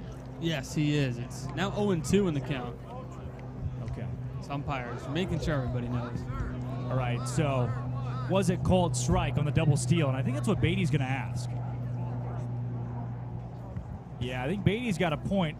I think, was the first pitch in the dirt, or am I remembering that completely wrong? I don't remember. Anybody else know what happened? Kind of looking on the double steal. I didn't see the pitch come in, honestly. I usually score every pitch on my scorebook, but I didn't this time. Right, you're Dan Campbell. Yeah. Rest in peace. The 0-2 then to Cole McConnell. Watches that one eye level. Not going to bite on the pitch from Cameron Mayer. Point streak is crediting our old friend Carlson Reed with this inning. That's too bad for Carlson. It really is, with runners on second and third. Oh, boy. Now the 1-2 to McConnell. And he deals home. There's a swing and a miss. Breaking ball. Looked like the slider from Mayer. And that's the second out here in the bottom of the third. That's a good pitch. It's that backdoor slider that we're seeing becoming more and more popular in the Cape Cod Baseball League. And now, is there a better time for Poncho Ruiz to come through for the Harbor Hawks here? A second and third, 2 down, as the rain continues to really come down now. Yeah. I don't know. I mean, Protocol on this as Poncho grounds it right back to Mayer. Poncho's got to get on his horse. He's not going to make it to first base in time, and Mayer, what a great play. The baseball right back into his glove, knocked him over. He stands up, completes the out, and the Harbor Hawks had one down with runners on second and third. They're going to strand both of them. When we come back, it's the top of the fourth on the Harbor Hawks Baseball Network. What are you looking forward to? Adding a takeout window? And more locations. Paying off my student loans. Juggling my 4 small businesses and staying sane. Raising my allowance. Finishing my painting and starting the next one. Catching a keeper. Cashing anything. Making the most of my retirement. Checking my balance and hopefully having one. Whatever you want for your family, your business, or your community, talk to us at Cape Cod 5 because we're looking forward to helping you. Coke Zero is now Coke Zero Sugar with great Coke taste. Some people were excited to hear the news. Some were skeptical. So we're not going to have the star of the show you're watching come out and say, "You'll love it." No special jingle written by this week's hottest pop star. No famous internet celebs who happen to be holding the label just so. Okay, maybe just one little pour shot. The only thing that will make you believe Coke Zero Sugar has great Coke taste is trying it yourself. Ice cold Coke Zero Sugar. Try one today. Welcome back to rain. A whole lot of that going on right now. You can see Jay Driver still warming up. You take a shot of the crowd here, and a ton of umbrellas out, but almost more telling is the amount of empty seats now at McKeon Ballpark as folks have started to hit the exits and get back to their cars or back to wherever they came from because the rain is coming down so hard now. Yeah, it's we're getting dangerously close to a rain delay. I mean, you can see, like I mentioned in the last inning, you can tell when the puddles start to collect or it gets really muddy in the middle of the field. It doesn't look pretty, and if this comes down at this speed for the next 5 minutes or so, we may have a rain delay. Driver comes set, deals home. It's a ball low. Driver has to deal with Goodwin, Wilkin, and Vetrano this half inning. The 2, 3, and 4 hole hitters for the Harwich Mariners. Got a called strike at 83. And yeah, you're right. I mean, I think, I'll put it like this. If this is a game between Kentucky and Florida in Gainesville on a Saturday afternoon, they have certainly gone into a weather delay, as that one's hit right back at Drew Earhart, who makes the play. But on Cape Cod, they will do a whole lot and more to get these games in. They want to play the baseball at any cost. I mean, at any time. We don't see a lot of postponements. We've only had one this year. Last year we did have 4 cancellations. They weren't made up due to COVID, but this year any rainouts are made up, as Katuitt and I believe Bourne are experiencing that. They'll be made up on Wednesday. And that game just got 10 times bigger. I mean, look at this rain. That Bourne-Katuitt game, as Driver deals home, could end up being a fight for the West. It could also end up being a fight for home field advantage in the playoffs for round 1, because Hyannis, Katuitt, and Bourne, as we'll see with our standings later on in the game, are all within a half game of each other for 1, 2, and 3. The 0-1 from Driver is low.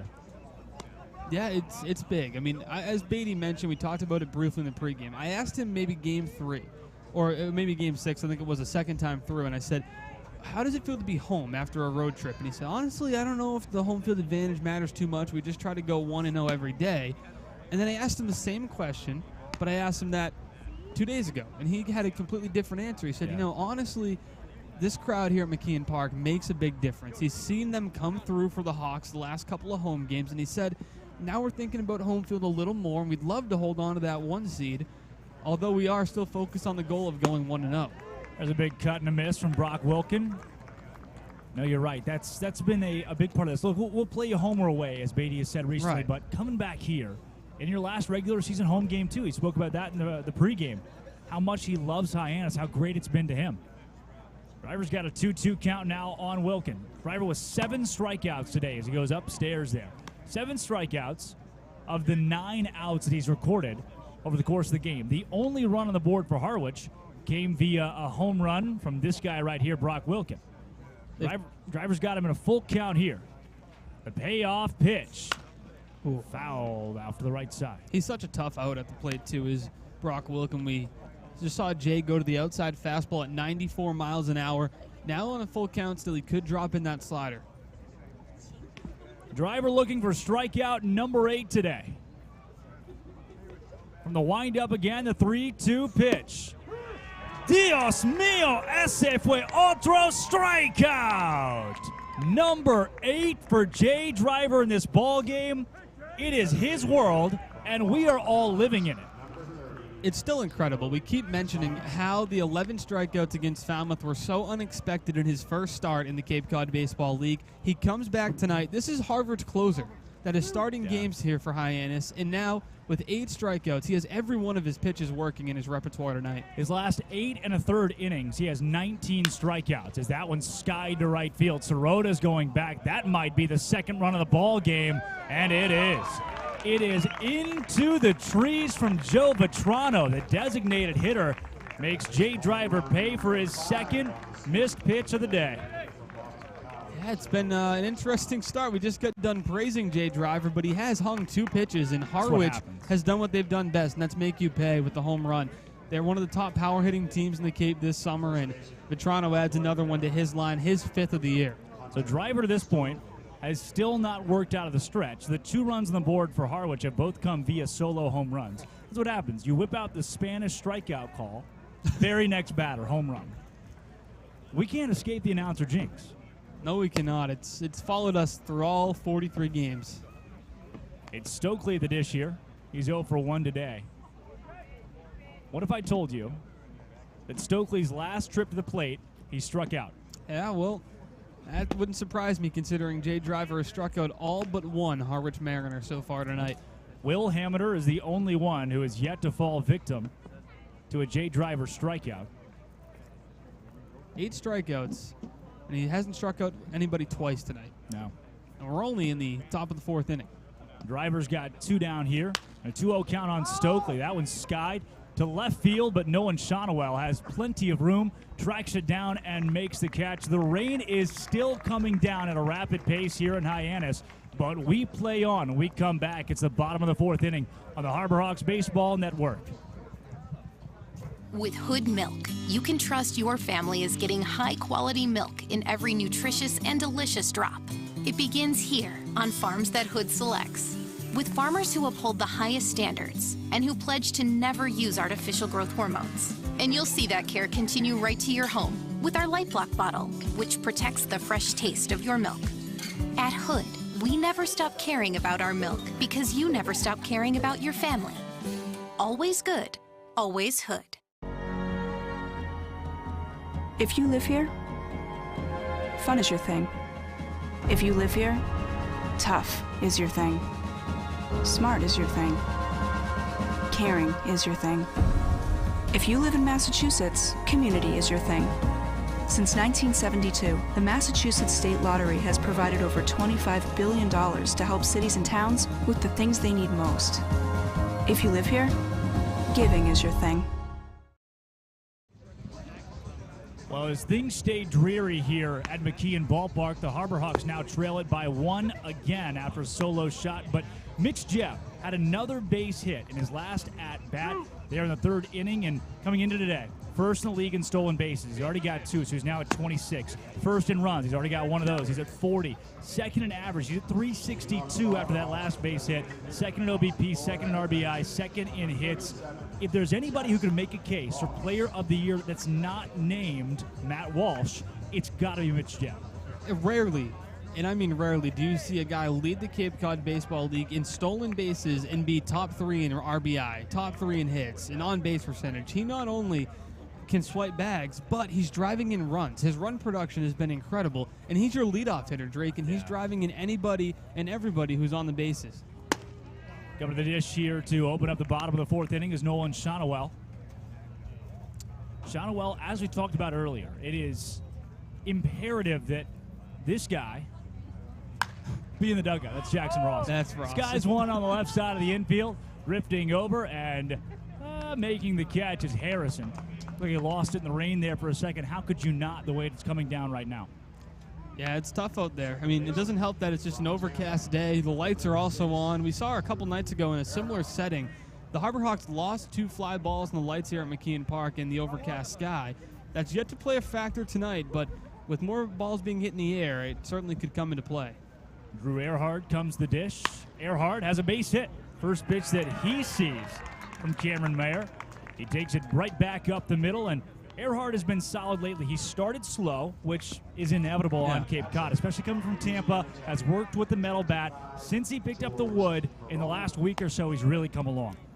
It's been a quick turnaround, too. Some guys take 2 weeks to get adjusted to the wood bat, as you saw with George Corona this season as he comes to the plate. But Earhart, now hitting .316 on the young season after that base hit, has really only needed, 5-10 games to get the adjustment in?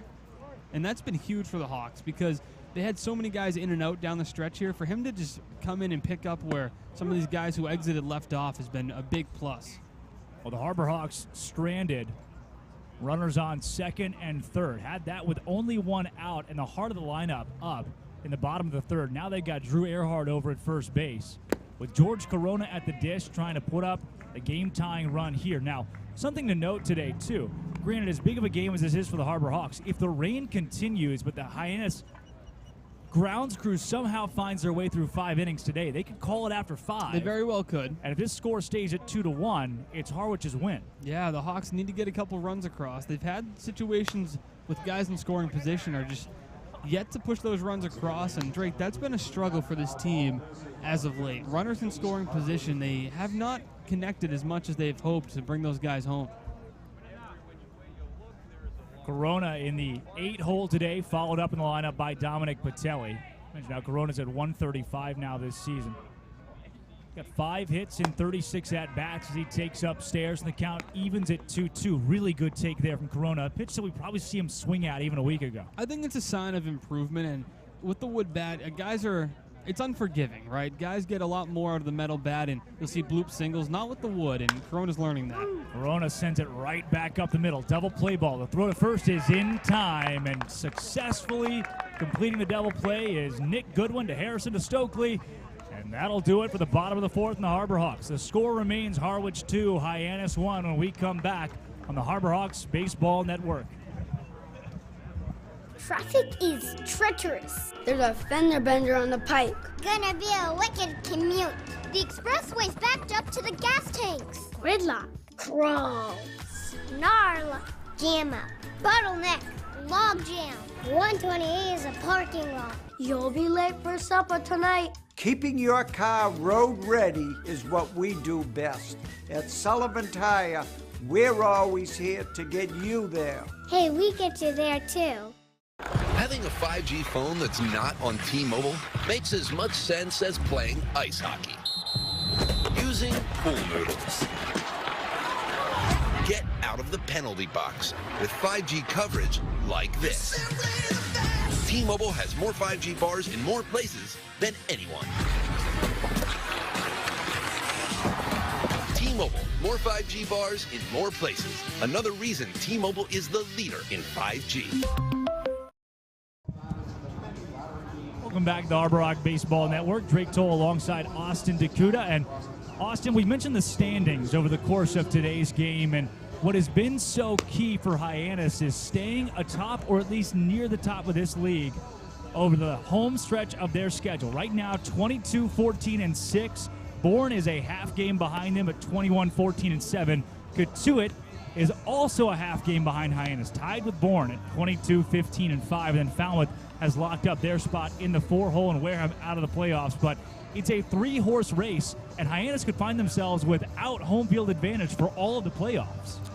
Yeah, you don't want to slip up, especially the teams that are near the bottom of the division in the East. And if you're Hyannis, look, the margin for error is so slim down the stretch. Not slim enough where you miss the playoffs, as they've already clinched, but you need that home field advantage, Rick. You want last ups in the baseball games.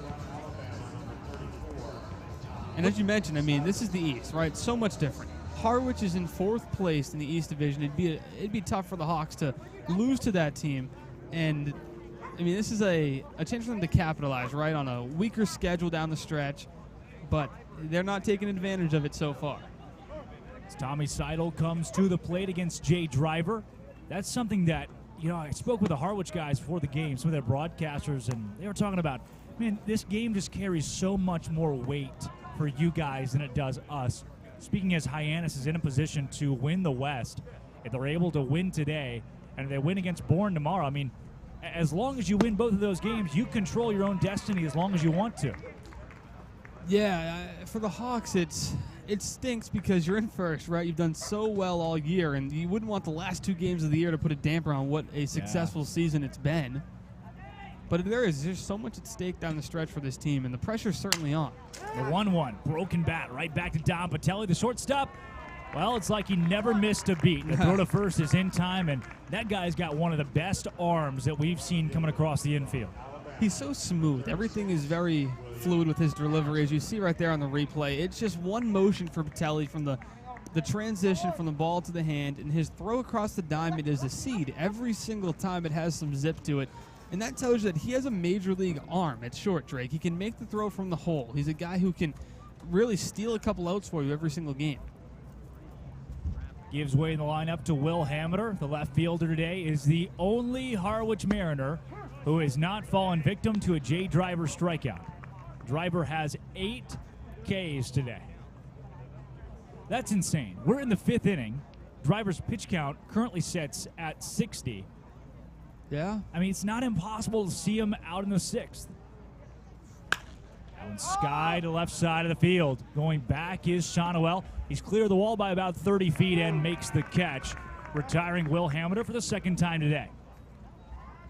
It's a good pitch by Driver, and when you have a left-handed hitter coming to the plate that primarily pulls, as Hamiter does, you pitch him outside, and it generates a fly ball that doesn't have enough behind to get over the fence. Nice job by Shonowell showing off the range. First time in left field we've seen him this year, I believe. Yeah.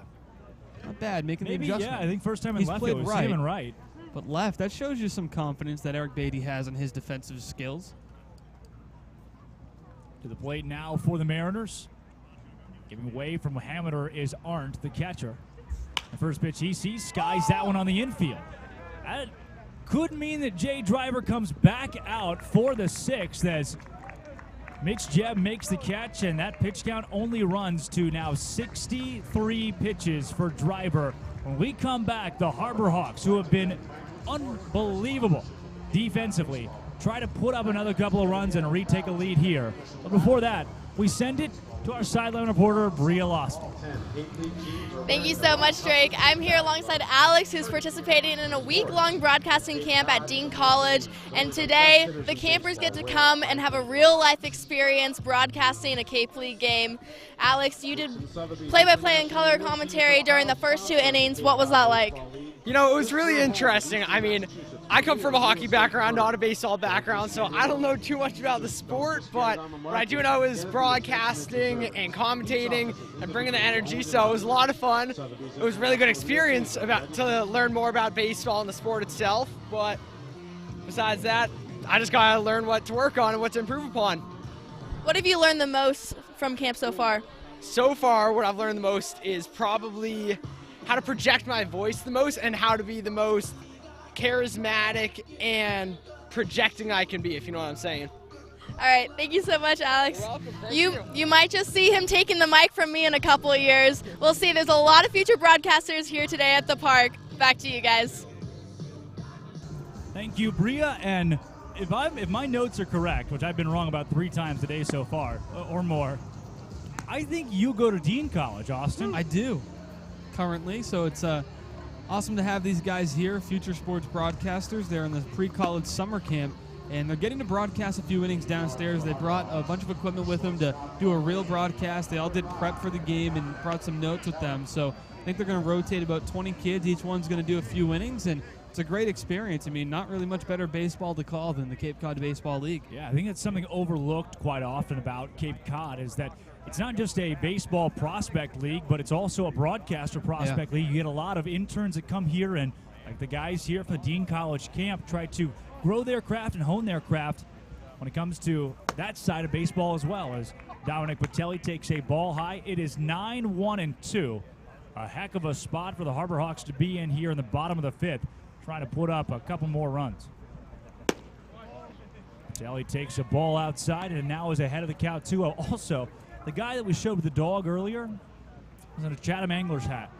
You, sir, are Somebody tell him. Little lost, my friend. Thank you for coming up, though. And he was looking to see Tom Holliday. Making your donation to, man, Tom Holliday. One of the classiest that we get to see on Cape Cod. I mean, it's unfortunate we haven't been able to see him recently. I always enjoy getting to catch up with him before the game. He always has interesting tidbits to provide and plenty of fruitful information to share with the opposing broadcasters. It's kind of like a holiday when we see him. Yeah, it's awesome. Patel fouls that one out of play to the left side, and now Mayer works his way back from down 3-0 to even, run the count full at 3-2. You get your keys wet there? Didn't realize they were out in the rain all day. All right. That's a tough hit. 3-2 to Patel. Dom skies that one on the left side of the field. Wilkins coming over. So is Hammer and Harrison, and they're going to watch it go out of play. It'll be a souvenir for another fan, and we've had a lot of those today.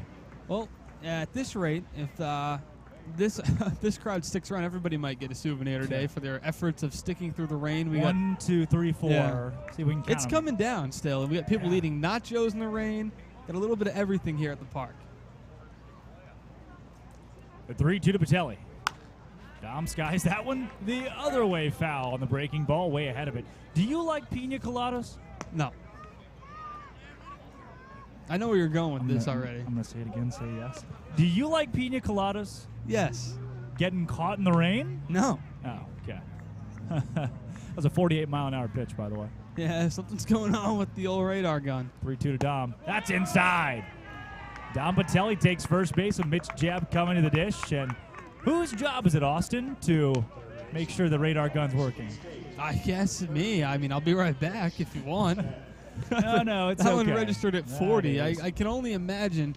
Looks like Reed Becker's handling it, so we'll leave him to it. Thank you, Reed. Very nice.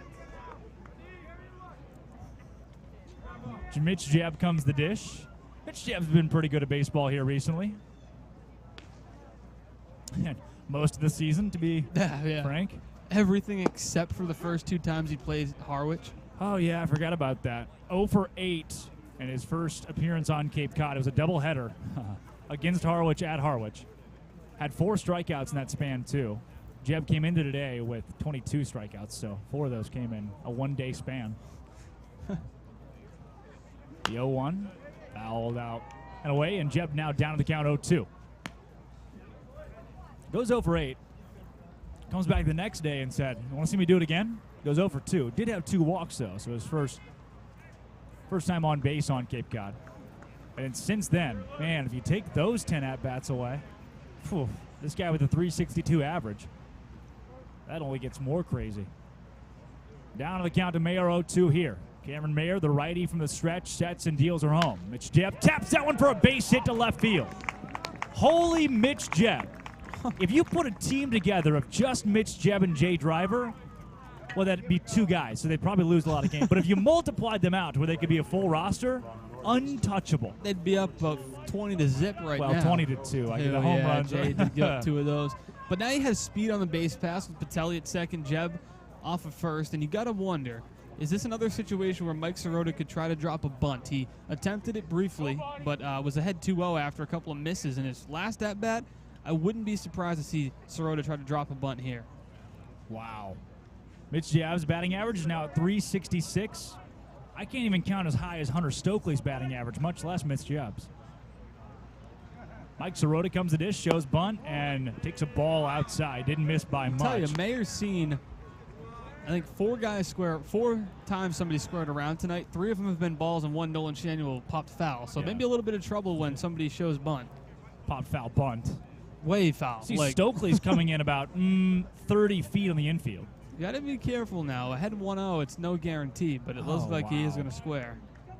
1-0 from Sirota. He bunts that to the left side. It's a beautiful. It stays fair. It does. Mike Sirota has a bunt single. Load him up and bring up Nolan Shanuel. They were playing the bunt. I mean, look at the replay here. They're so far in. Brock Wilkins ready for this, but he just deadens it. I mentioned it about 2 innings ago. The wet grass is going to kill the baseball today on the infield. The Hawks take advantage. Now you load the bases and bring up, well, your guy, who is, from day one, they said Nolan Shanuel is a name to look out for. He has a chance to break through here for the Hawks. Shanuel steps to the plate as today's 3-hole hitter for Hyannis. 0 for 2 to this point. He's followed up by Cole McConnell and Pancho Ruiz. After a walk to Dom Patel, he stands at third. A hit from Mitch Jebb. He's at second. And then a bunt single for Mike Sirota, who's over at first. Nolan Shonowell takes upstairs. Well, you got nowhere to put him. Yeah, we've already mentioned how Shonowell is a walk specialist. And Cameron Mayer, to this point, he came into today 18 2/3 with 8 walks. Certainly not awful. And with this being the bottom of the 5th, Drake, and the rain continuing to come down, the Hawks have to at least come away with a run this inning to tie things up. The 1-0.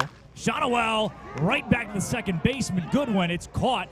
A throw back to second base, though. The shortstop, Harrison, is not in time. 5 feet to the left or right, Nolan Shonowell's got himself a 2 RBI single, but it's right at Goodwin, and not much else to dissect there besides sometimes you hit the ball hard, but sometimes it's right at somebody. Yeah, you know what the great thinker Socrates said, hit it where they ain't. Yeah. Rest in peace to him as well. Tip of the cap. Yep. Bases are still juiced for Cole McConnell, who represents the number 17 overall player on Cape Cod in batting average. McConnell came into today at 261 and takes outside. 5th in RBI. He's got 20 of those this year. Earlier in this ball game, he had his 21st, actually, as he hit one over Brock Wilkins' head, and Mitch Jebb came around to score from second base for his 40th run of the season. That's a ball outside. You can see the infield's playing straight up, aside from Wilkin, who's come all the way into the grass. Yeah, now he'll retreat just a bit. And they're looking for the double play. The Mariners' middle infield pinch just a bit, but they know Cole McConnell pulls more than he pushes, so the second baseman Goodwin's a little bit off to the right. 2-0 to McConnell. Take all the way here. Very selective. McConnell fouls that one off behind him. Yeah, that was 86 at the belt, so that's a good one to swing at. Yeah, yeah. What is the most underrated play in baseball? The suicide squeeze. How did you know? We were all thinking it. You had to say it. Now 2-1. Mayer is a 3-pitch guy. 56% fastball. He throws the changeup, slider, fastball. The 2-1. Cole McConnell right back up the middle. Double play ball. The throw to second's in time. Throw to first, also in time. Bases loaded for the Harbor Hawks, and they strand them. Nothing doing for Hyannis. Nobody down. Ducks all over the pond. Nothing. We'll bring you back to the top of the 6th inning. Hyannis still trails this one 2-1 on the Harbor Hawks Baseball Network. Bronk. What up, TB? What do you think my next move should be? Give it to me straight. Maybe it's just time I hang him up. I got one word for you. Retirement. If you retire now, you're gonna be walking on soft sand in a week. Just come to Florida and feel the wind in your hair. Retirement is like winning another one. Maybe I'll even join you. On the Spotty Network, this is what Tom heard. If you retire now, you're soft and weak. Just come to Florida and win another one. Maybe I'll even join you. Just go win another one. Like it's that easy, Gronk. Maybe it is. I still feel like I have a lot to accomplish. My goal is to win one more. And Gronk's coming with me. I'm retired from retiring? Mom, where are my football pants? Don't trust big decisions to just any network. Go with T-Mobile, the GOAT in 5G. And I'm not soft or weak either. T-Mobile is the leader in 5G. Welcome back, the Jay Driver Show. He's back out for the 6th inning, and today Driver's stat line has been almost perfect. 8 strikeouts in 5 innings. He's allowed 2 hits and 2 earned runs because he's allowed 2 solo shots today to the Harwich Mariners. Brock Wilkin got a hold of one earlier, and then Joe Vetrano got a hold of another, and that is how we got to our 2-1 score today. Yeah, I don't know how much baseball you have left, Drake, if the rain continues to come down like this. They've obviously played through it, but eventually the conditions are going to get slick enough where might have to have at least a pause in the action. So the Hawks to come up empty in the bottom of the 5th with the bases loaded, nobody out is certainly a disappointment. Hyannis had him juiced. Nobody down. Couldn't do anything with it, and now Jay Driver trots back out. His pitch count currently sits at 63 as that one is fouled away. At the plate now is the 9-hole hitter, Calais Harrison. He's the shortstop today of the Harwich Mariners, and Harrison coming into this one had a .250 batting average. 0 for 1 today. He fouls that one off right back behind him. It's stuck in the netting, too, so whoever wants it. Oh, the bat boy will try to bat find boy's it. Gonna oh, this could be good. There we go. Oh, there's the baseball. Yeah, get out of there. Oh, we got to go. Hey, no. that's not no. how it. Hey. Very nicely done. The third base umpire caught it. Heads That's up good. play, because that could have been bad. Right, if nobody right. realized he was behind there. Now the 0-2. Jay Driver looking for strikeout number 9. And it's a base hit. A rip to the right side by Harrison. And he has base hit number 13 on his season and stands at first base at the top of the lineup. O'Donnell, Goodwin, and Wilkin now coming up. Well, for the first time tonight, we're going to get to see Jay Driver pitch from the stretch, and we'll see how he fares. It's quite the change. It's the top of the 6th inning, and it's the first time this guy's going to pitch from the stretch. So we'll see how it goes for Jay here. Hopefully, he's able to work through this tough part of the order. I mentioned it earlier. Harwich and Hyannis have played 3 times this season. The first one being a doubleheader in Harwich. And then when they played at McKeon, Hyannis scored 2 runs in the bottom of the first. Final score, 2-0.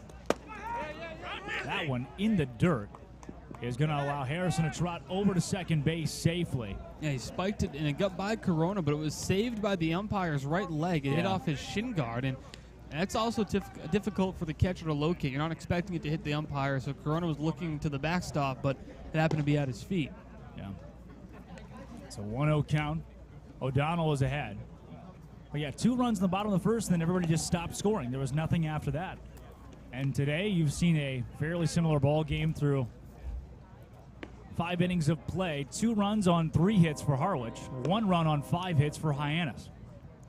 The Harbor Hawks with a half-game lead on Bourne and Katuitt for the lead in the West. The 1-0 fouled off. Think about a loss tonight for Hyannis would drop this team to 3rd place in the West. That'd be devastating. Yeah. Not only do you lose the home field throughout the playoffs, but you would lose home field in the first round if you drop to the 3 seed. If you lose today, but you beat Bourne tomorrow, then there's a whole lot riding on that game on Wednesday. Things get real hairy. That matchup tomorrow against Bourne's a big one. Now 1-1 count on the 1-hole hitter O'Donnell. O'Donnell's 0 for 2 today, also has a strikeout against Driver. Runner stands at second base for the Mariners. I would enjoy if they also straighted somebody on base. Yeah. Driver, there's a ball inside. You can see Driver's tempo has changed as well. Working a lot slower now, too, especially out of the stretch. You'll see him change up his timing and maybe even trying to throw Harrison off at second base as well. He's having a tough time with the cleats, too. A lot of mud getting stuck in them. Certainly makes it a little bit difficult. It's something you're thinking about while you're on the mound that you really don't want to be. Takes away from your focus. Driver's down on the count 2-1 and sees one hit right back up to Pancho Ruiz, who stands at first base. He tags the bag and records the first out at the top of the 6th. We've seen Pancho over there a couple of times now this season, and he's fared pretty well, I'd say, Drake. And it's another nice job by Ruiz to fill this position. And Harwich does their job, and that's where the Harbor Hawks haven't come through tonight. In this situation, nobody out. Harwich at least pushes the runner to third, which is what you want out of your team. Now the Hawks have to be aware of the bunt here by Nick Goodwin. You have to bring the infield in a bit. Oh, exactly. Nick Goodwin this season, 22 RBI. He is tied for second on Cape Cod with Mitch Jebb. The guy's got 39 strikeouts, though, this season. So if he shows bunt and can't connect with one or fouls one off, he's looking at trouble with a guy in Jay Driver who's got 8 strikeouts today. Righty from the stretch, the runner on third, and he hit him. Jay Driver hit Nick Goodwin. That'll put him at first base. And now Brock Wilkin, who had a solo shot earlier in this ballgame in the first inning, will come to the dish with runners on the corners. I didn't quite see where it hit him, but it definitely made a thud. And now with runners on first and third here, we'll see how Driver manages to get through this situation. Got him in the wrist, and the only action in the Harbor Hawk bullpen, well, I stand corrected. It was Riku Nishida was down there tossing, throwing. There's somebody else who is up and getting an arm warm, and here comes Kevin Ohm. So likely not a pitching change on this meeting, but they'll at least toy with the idea of pulling Driver at some point here in the 6th and bringing in the next in relief. Rico Nishida also throwing, as you mentioned. That could be a signal that he's getting ready to enter this game as a defensive replacement. We usually don't see that till later. I don't want to read too much into it, but it could be a signal that this game might not go the full 9 due to weather if they're getting Nishida prepared to play now. Right. Well, you're in a scenario, too, where taking Drew Earhart out of the game, he's 1 for 1 today and also has a walk. His batting average has climbed to 316, so if you pull Earhart off of second base and put Nishida there, you're losing a bat that's been pretty productive in the last week for you. I'd say your best move, and I don't know if Earhart's played first, would be to put Riku in for Poncho and move Riku to second, and then Earhart goes to first. But I will check to see if Earhart has any experience over there. Yeah. I mean, you like Jeb over at, well, here's this, too. If Earhart wants to play left field, Nolan Shotwell comes in, plays first base. Earhart moves to left. Yeah. Riku Nishida at second base. Now you're really getting creative, but not impossible for Hyannis. The time being, though, it's Brock Wilkin at the dish, and Wilkin today sits at 1 for 2. He has had a strikeout. Everybody on the team has a strikeout aside from Hammer that's in the lineup today. 8 of those for Jay Driver, and all 8 have come against different Harwich Mariners. But Wilkins stands in with a batting average this season of .238 after winning the Player of the Year on Cape Cod last season. And Jay Driver's in a high-pressure scenario, but one pitch and a ground ball to second base could end it. First pitch of Wilkins sees. He went. Now, I don't think Brock Wilkin went, but I do think that ball is in the strike zone. Yeah, I would agree with that. And just a note on Drew Earhart, he has not played first base at Tampa, but he has played second, third, short, and he has caught. Oh, jeez. Driver just lobs it over to first base. Poncho Ruiz. We're buying a little time with the bullpen here. Didn't you say you used to bring binoculars to the games? Was that you? No, that was my broadcast partner last year, Lincoln Revel. Probably should have adopted that this season. It would have been helpful, yeah. It's a little late now, huh? It would have. The 0-1 from Driver. It goes low. What are we trying to figure out? Oh, the bullpen. Just looking down there and got a righty up there dealing. There's been so many new additions to the Harbor Hawks in the last 3 or 4 days on the pitching side. Wilkin, though, this season, 31 strikeouts to 19 walks. 19 walks, still a pretty good number. He's got the count even here against Driver, 1-1. And Driver throws it away from Corona, and that's going to score the 3rd run of the game for the Mariners. It moves the runner at first. Good one over to second base, and now doubles the lead for Harwich. Yeah, it looks like Driver's having trouble gripping the baseball in this rain. He keeps changing it out after almost every single pitch. Won't see Eric Beatty yet, and with the conditions right now, if they are to go into a delay, I wouldn't be surprised if we see them. Are they going to wait this out? If they call the game now, we're 5 innings in, and it could be a Harwich win. It would be 2-1, and a 5-inning finish. It's lightening up. The rain is lighting up a bit. Oh, letting up a bit. Drop that lightning word in there is what I. Yeah, no lightning. Yeah, whoa. It's letting up just a bit, but I don't know if that'll last. Now 2-1. Wilkin fouls out away, so Driver's going to even the count. 92 on the fastball. I asked Beatty prior to the game, is it easier to throw with a wet baseball or a dry baseball? I'll give you one guess on what he said. The wet baseball. You are bad at this game. Constantly, man. He said the dry baseball. Oh, shocker. I think he's got a great point, too. 92, though, which could be 97, by the way. With a wet baseball from Driver's impressive as Brock Wilkin watches the ball just low, and the count is now full at 3-2 after the 78-mile-an-hour off-speed. Yeah, I saw Coach Johnson bringing over the quick dry, so he may have some field maintenance in between innings. Wow. Payoff pitch from Driver.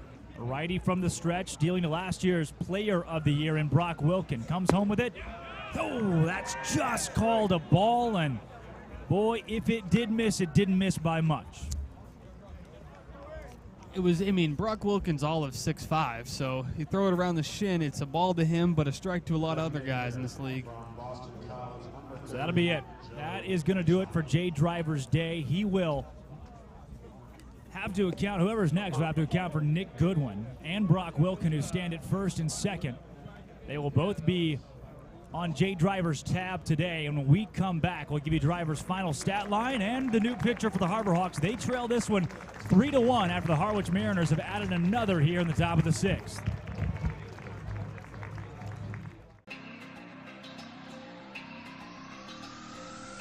My family earns respect. My family clears bases. My family breaks records.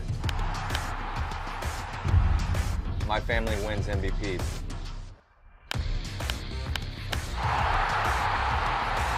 My family gives everything. My family makes history. My family wins championships. There's no family. There's no family. There's no family. There's no family like my family. Join the fam. Join the fam. Join the fam.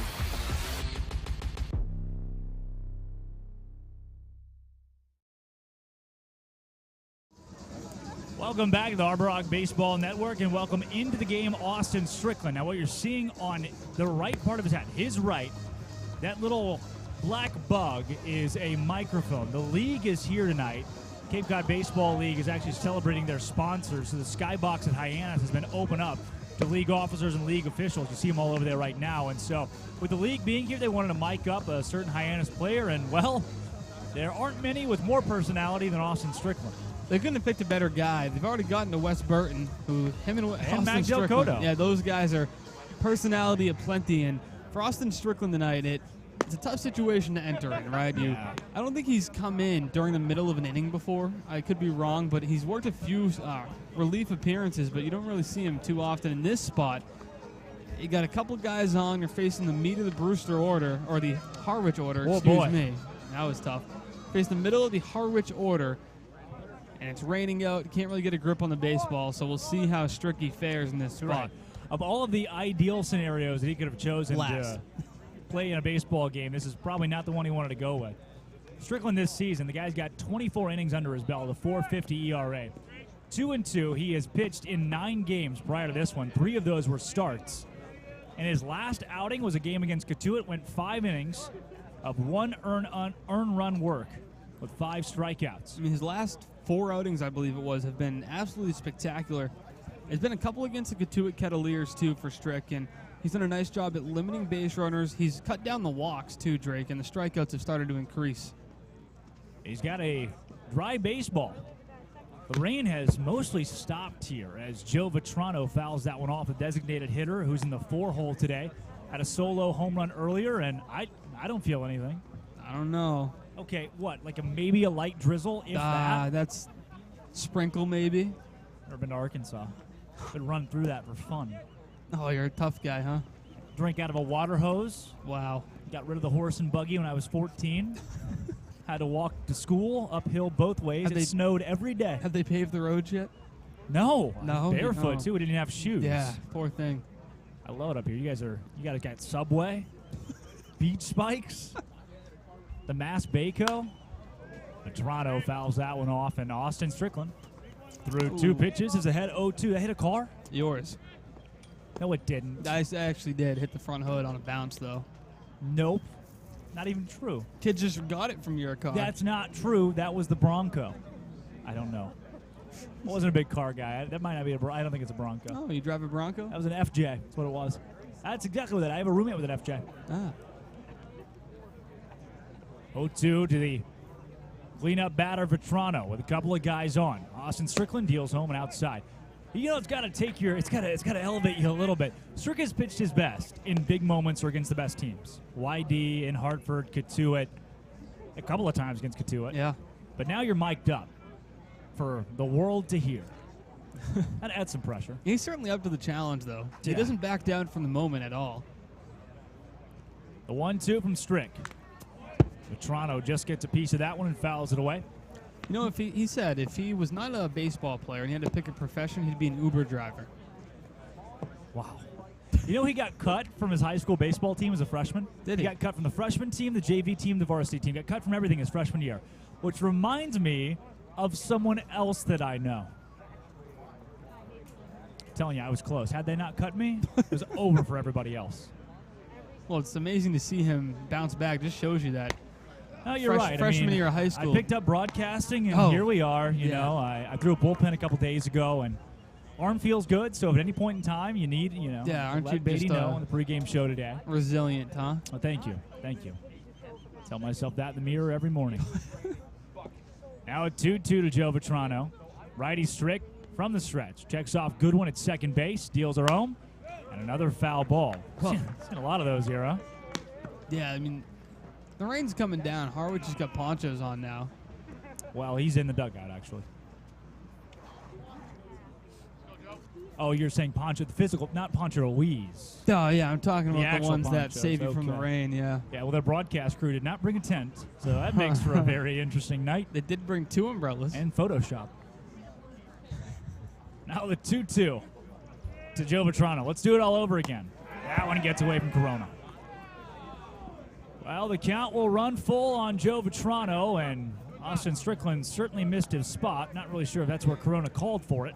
Well, look at both teams are playing with wet baseballs. It's just the Harbor Hawks haven't capitalized on their opportunity, and Harwich has. Every time the Mariners have got guys on, they've been able to make a difference, and you can see just how muddy the mound's getting. Strick's having to stomp out his cleats every time he goes back to the mound. And we got to know that they're bringing the infield in here, too. Yeah, I mean, they're going to try to save in a 3-1 game where the Hawks offense has not been consistent the last week or so. Every run is a mile. A 3-2 payoff. Vetrano fouls that one.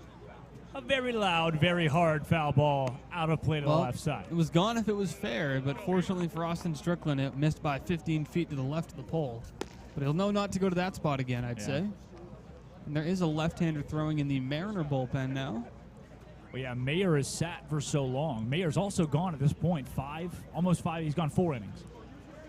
Riku Nishida taking batting practice. He's on 3 innings. Math, man. Another payoff pitch to the cleanup batter. Kentucky product Strickland deals her home, and that's a base hit into left field. Gonna score at least 1. It's gonna score 2. The Harbor Hawks and Nolan Shonowell cannot relay it in time. And that'll score Brock Wilkin as well. And just like that, on one swing of the bat, the Harwich Mariners are blown wide open. Well, if you continue to put base runners on, the Mariners have been good all year at driving them in, and they continue to do that. Joe Vetrano's come through for his team tonight in a big way. And unfortunately now, it doesn't get much easier as you progress through this Harwich lineup. So standing at first base is Vetrano, and what an at-bat for that guy. I mean, he just fights off every pitch till he gets one that he likes, puts it in the left field, and now both of those runs that crossed will be earned runs on Jay Driver's ledger. He will have allowed 5 earned runs in 5 1/3 today. 8 strikeouts. I mean, the guy was dialed up to start. And once he hit about that 60-pitch count, that's where things went downhill as Hunter Stokely takes a strike. It was almost as soon as he started working from the stretch, he just struggled a bit. You know, he got into this groove, and even if the 2 solo home runs didn't bother him, he was still moving, still being able to work quickly, but slowed the game down for him a bit when he allowed a couple base runners. Ball outside, and Strickland sees the count even at 1-1. If there's ever a time for a double play ball just to get you out of the inning, now wouldn't be a bad one. It's Vetrano over at first base. Stricky sees one right back up to Earhart. It throw at second is in time, but offline to Dom Patel. So the out is still collected, but didn't give Patel enough time to come back to first base at Stokely. Yeah, I mean, it's the right play to get the lead runner, but you got to have a better throw. I don't know that they would have turned 2 anyway. It would have been close. A good throw would have certainly been close, but Earhart did rush it a bit to try to get it back across his body. So with 2 down now and Stokely at first base, Tommy Seidel comes to the dish. The right fielder Seidel, over the course of today's game, sits at 0 for 2 with a strikeout. And you see strike 1. Austin Strickland. Seidel a .227 batting average this season. 36 strikeouts and 130 at-bats.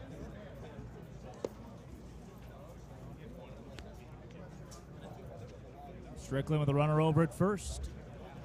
Deals home another strike, and now ahead in the count 0-2. If the Harbor Hawks can find their way out of this inning here, they'll see Ruiz, Jackson Ross, and Drew Earhart come to the dish. The middle of the lineup, 5, 6, and 7 for the Harbor Hawks. The 0-2. That one skied to right field. Sorota's going back. He's still about 15 feet shy of the wall and makes the catch for the third out at the top of the 6th inning, but not before the Harwich Mariners put up a crooked letter, their first of the day. 3 runs crossed for those guys, and they lead it 5-1 when we come back on the Harbor Hawks Baseball Network. What are you looking forward to? Adding a takeout window. And more locations. Paying off my student loans. Juggling my 4 small businesses and staying sane. Raising my allowance. Finishing my painting and starting the next one. Catching a keeper. Cashing anything. Making the most of my retirement. Checking my balance and hopefully having one. Whatever you want for your family, your business, or your community, talk to us at Cape Cod 5 because we're looking forward to helping you. This is your time to change your career, to advance your skills, to follow your dream.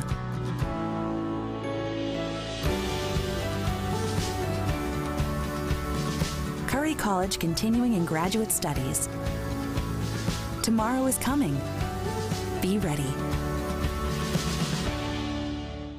Coke Zero is now Coke Zero Sugar, with great Coke taste. Some people were excited to hear the news, some were skeptical. So we're not gonna have the star of the show you're watching come out and say, "You'll love it." No special jingle written by this week's hottest pop star. No famous internet celebs who happen to be holding the label just so. Okay, maybe just one little pour shot. The only thing that will make you believe Coke Zero Sugar has great Coke taste is trying it yourself. Ice cold Coke Zero Sugar. Try one today. With Hood Milk, you can trust your family is getting high-quality milk in every nutritious and delicious drop. It begins here on farms that Hood selects, with farmers who uphold the highest standards and who pledge to never use artificial growth hormones. And you'll see that care continue right to your home with our Light Block bottle, which protects the fresh taste of your milk. At Hood, we never stop caring about our milk because you never stop caring about your family. Always good, always Hood. Gannon's Tavern is the home of incredible wings, handcrafted cocktails, ice-cold beer, and Keno. Their innovative tavern menu features seafood, great sandwiches, steaks grilled to perfection, and stunning specialty dishes. There's no better place to watch your favorite New England pro football team than Gannon's Tavern, in their large bar or outside on their covered deck, complete with TV and sound. Gannon's Tavern, 959 Burses Way, Hyannis. Like them on Facebook and Instagram. See you soon at Gannon's Tavern. Well, we bring you back to a dry baseball field. Hey, very nice. In between innings, they went and put a bunch of the dry fake dirt on the pitcher's mound and both the batter's boxes. So That'll do. Basically, it's brand new, and we start back at 0. That's one way to put it. Remember the guy last week? Were you here when he showed up and asked me if Luke Benesh was going to be pitching today for the Hawks? Happened twice. Yeah, he's not on the Harbor Hawks. He plays for Harwich. I just noticed that taking a peek at their roster. He's not on the mound yet, but there was somebody here searching 2 times for Luke Benesh. He went to 2 different Harbor Hawk games and was like, "Hey, so Luke Benesh, is he pitching tonight?" I was like, maybe not here. Well, who is pitching would be Jake Newman. Yeah. It appears. That's pretty cool. Are you excited about that? Are you? Well, I'm excited that a call to the bullpen was made by the Harwich Mariners because that Mayer guy was tearing up the Harbor Hawks. And speaking of phone calls, a lot of people make those with their cell provider, T-Mobile. T-Mobile is proud to sponsor the Cape Cod Baseball League and committed to serve those who serve. That's why they go above and beyond for active duty military, veterans, and first responders. Visit your neighborhood T-Mobile store or T-Mobile.com to learn more. Pancho Ruiz is going to come to the dish for Hyannis. There's been a pitching change. Has there? Yeah. And then I heard somebody down there yell it. So, and what do you know, Luke Benesh, there he is. Still active, by the way, on Harvard's roster. So what do we know about the new guy? Well, put you on the spot there. There's not a ton on Jake Newman. He's only appeared in 1 game on July 29th against Bourne. It was 2 shutout innings, so we'll see what he gets here. But there's not a ton if you're in the Cape Cod Baseball League looking for notes on this guy, because what a lot of the scouting reports are based on this guy's season here on the Cape League, because you can only tell so much on their spring stats. You know, they're facing metal bats. What really is this guy?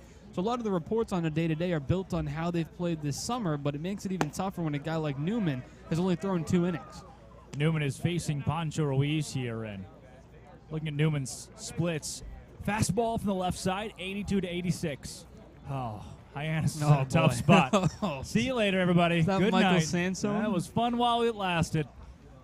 Deals home another ball, so he's down 3-0 in the count. And Newman at Central Connecticut State, a 6.06 ERA, only 11 walks in 35 2/3 though.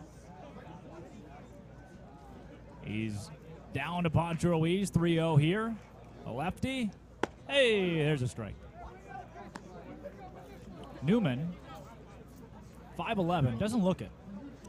No? What does he look? 5'8". Oh. Yeah. You know, me and Zach Berman are the same height according to him? Yeah, it's not true.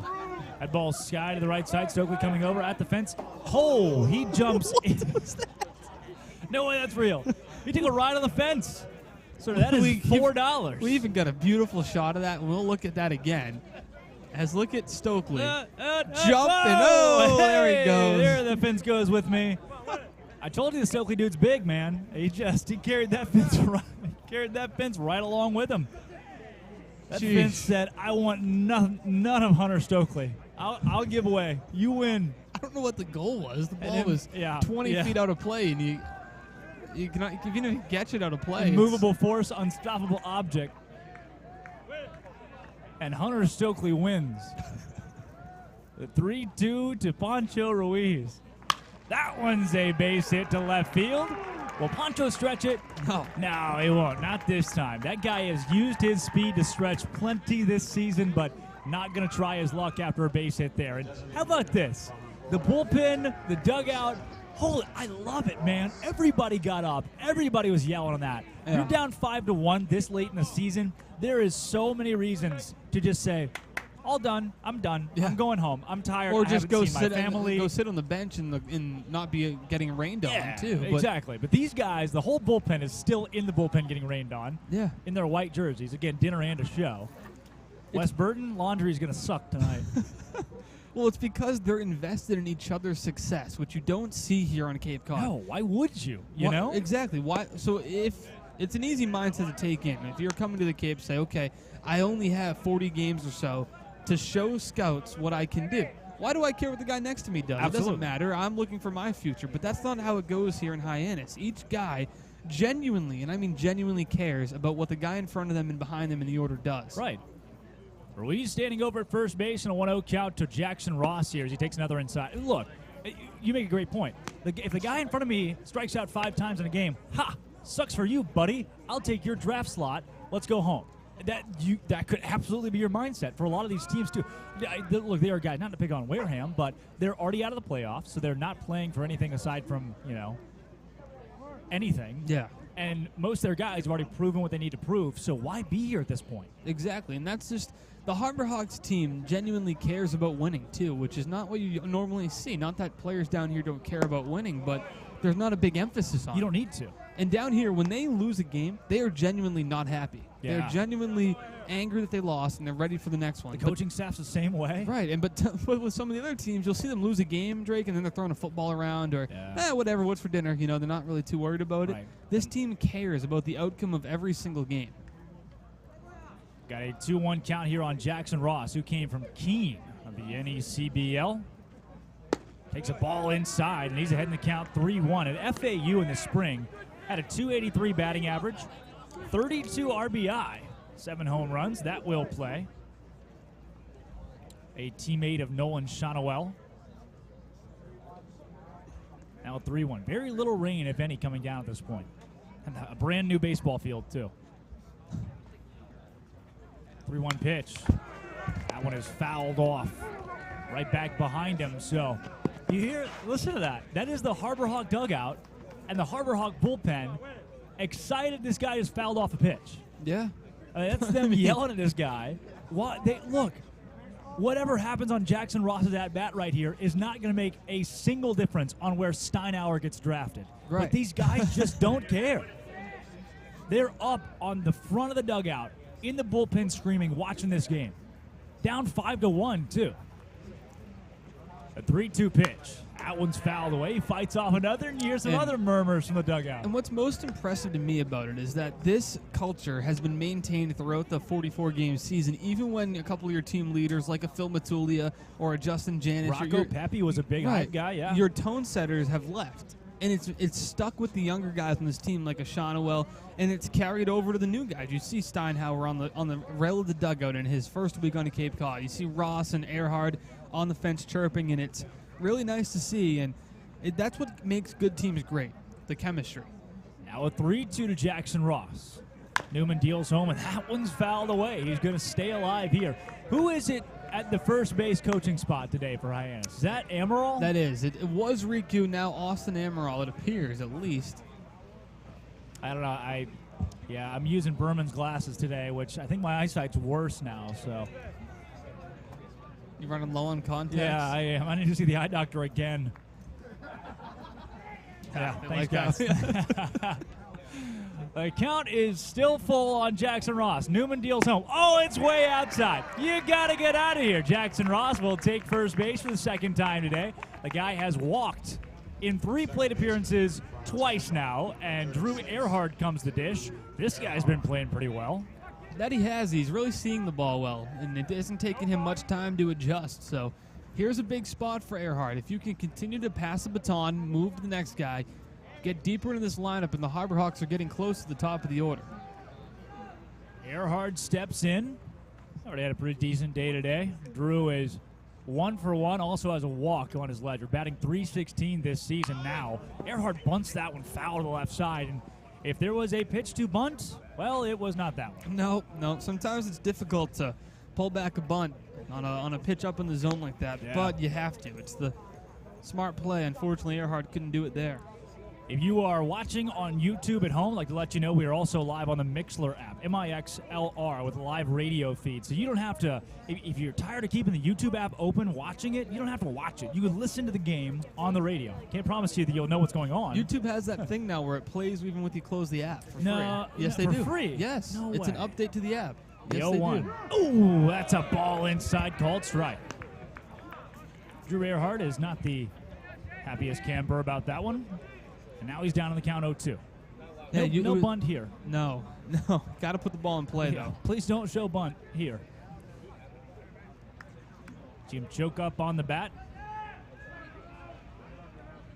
Facing off against Newman. Jake Newman, who just got in out of Southington, Connecticut. The 0-2 to Earhart. Drew fouls that one off the left side. You see, that's a swing of a guy who's choked up a couple inches on that bat. He gets the bat head around it really quick, way out ahead of that baseball, and fouls it off. He's strong enough, too, to punch it to the outfield, even with a short swing.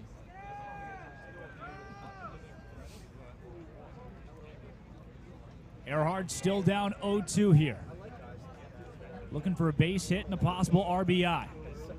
Harbor Hawks needing something, down by 4 in the bottom of the 6th.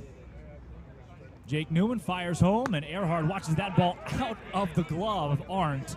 And Pancho Ruiz, despite being one of the top 5 guys in speed on this team, stays put at second base. Well, it's a smart play, too, by Ross over at first. We've seen situations this year where the trail runner has got caught trying to take the extra base when the guy in front of them hasn't. So it's a nice heads-up play by Ross to recognize that Ruiz had froze and returned back to the bag. So there's no kind of logjam over at second.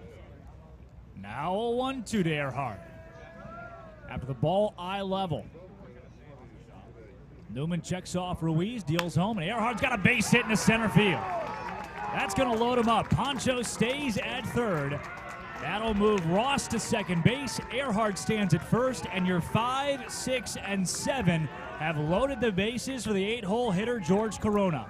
Well, wouldn't now be quite the time for George Corona to come through for the team? Well, if there's anybody due for a base hit, please, any of the baseball gods are listening. If anybody out there that's got some kind of voodoo magic or something, if you're a praying man, this is the spot right here. Tying run comes to the plate in George Corona. Looking for a base hit here. He's 0 for 2 with the strikeout today, batting .132. As out comes Arndt to talk to his pitcher Newman. And what if I told you the Harbor Hawks have been here before today with the bases loaded and nobody out, and guess what happened? They didn't get a single run, so this time has to be different if you want to win this game because, Drake, I don't know if there's a chance to win this game if you squander 2 bases-loaded opportunities with nobody out. Well, they had bases loaded a couple of times and stranded up against YD in the game yesterday. That was yesterday, by the way. Was it? How was that? Yeah, timer. Eldridge Park. No, that's Red Wilson. Red Wilson Field is, it's okay. No lights, so that's not the most fun thing to deal with. If you're a Bourne or Cotuit fan out there listening today, paying very close attention to the outcome of this ball game, first and foremost, thank you for watching the Harbor Hawk Baseball Network. I'm Drake Toll alongside Austin Dakuda. Second most, if you're a Cotuit fan, get lights. If you're a Bourne fan, would love some away seats, some stands on the away side. That'd be great. But the sand that's there right now Bay is, fan. should move a baseball team over to Bourne. The sand is fine, but seats would be better. There is a righty up in the bullpen for Harwich as the first pitch, George Corona, is a called strike on an 83-mile-an-hour fastball. And that's the speed. That's where Jake Newman sits with the fastball is 83. If you're Corona, there's a ball coming in from the bullpen. Nobody sees it still, so that's not good. But if you're Corona, you got to put a ball in play here. Cannot go down on strikes. No. George swings and misses on an off-speed inside. Now 0-2. Again, Corona at Louisiana Tech was a consistent catcher for them. Had a great bat, too, but you switch from the metal to the wood, and, well, the whole ball game changes. George Corona down to the count 0-2 here to Jake Newman. Newman looking for his first out here in the bottom of the 6th inning. Swing and a miss from George Corona. Dom Patel comes to the plate now. 1 down, bases juiced. Again, it's the tying run is at the dish for the Harbor Hawks. Patel had the weekend off. Hasn't played in a few games now for Hyannis. He's batting .257 coming in. He's 0 for 1 today, but does have a walk. Now, I'd ask if you drop a bunt, but I don't know with Poncho Ruiz off of third if it's worth the risk. Why would you? You would drop a bunt here. Why not? I've got like 17 reasons why not. You just throw the ball to home plate. Oh, look at that, Drake Toll. And look at that, Austin Dakuda. Now what? What do you want? You bunted a ball with the bases loaded. They're just going to throw it home. Yeah, but if you get it down the line, it works out very well in your favor. Unfortunately, they can't. Yeah, especially with the speedster Poncho at third base, too. They had the bases too, loaded and nobody out earlier tonight and came up empty. Yeah, I'd rather bunt than strike out. You got a great point there. And now you get Ross at third. At least they stay loaded for Mitch, and it wasn't an ending double play. 95 out of 100 outcomes right there are not good. Someone just lobs the ball to the catcher, and we go home. I don't know about that. I've seen base-loaded bunts work plenty of times if you get it down the line. Honestly. Well, you have your catcher at third base, your first baseman today. Yeah. If Mitch Jebb or Riku Nishida are at third, maybe it's a different story. You also, as there's a ball on Mitch Jebb, you also have a scenario with Riku Nishida or Mitch Jebb where you send them down halfway down the line. I mean, you chance it, but here you've got Jebb at the dish. He's had a lot of big hits recently, and boy, there couldn't be a better time for one than right now. He's ahead in the count 1-0 on Jake Newman. Mitch Jebb fouls that one off the left side. Behind on the 83-mile-an-hour fastball from Newman. Against lefties, fastball 59% of the time, slider 37% of the time. That's almost 100% of the time. Maybe he'll go back to it on 1-1. Which one? The 1-1. That one. Called strike at 82, so likely the fastball. Well, I mean, the slider sits around 80. Fastball sits at 82, so there's not much of a difference in either of those. Flips the outside, and now Jebb is down in the count 1-2.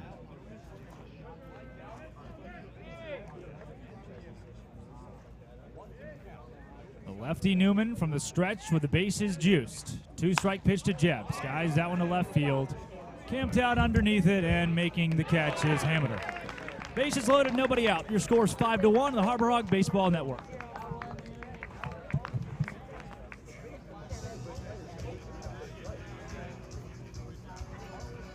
When it comes to buying or selling a home, you need a partner, not just an agent. For over 50 years, Gibson Sotheby's International Realty has set the standard in excellence and performance. A seasoned team that has thrived throughout all markets. Our agents live and work in your neighborhood and understand you. We are over 170 agents strong, backed by an in-house marketing team and global reach that is second to none. From studios to penthouses, purchasing to renting, our team provides unparalleled real estate services. This is your time to change your career, to advance your skills, to follow your dream.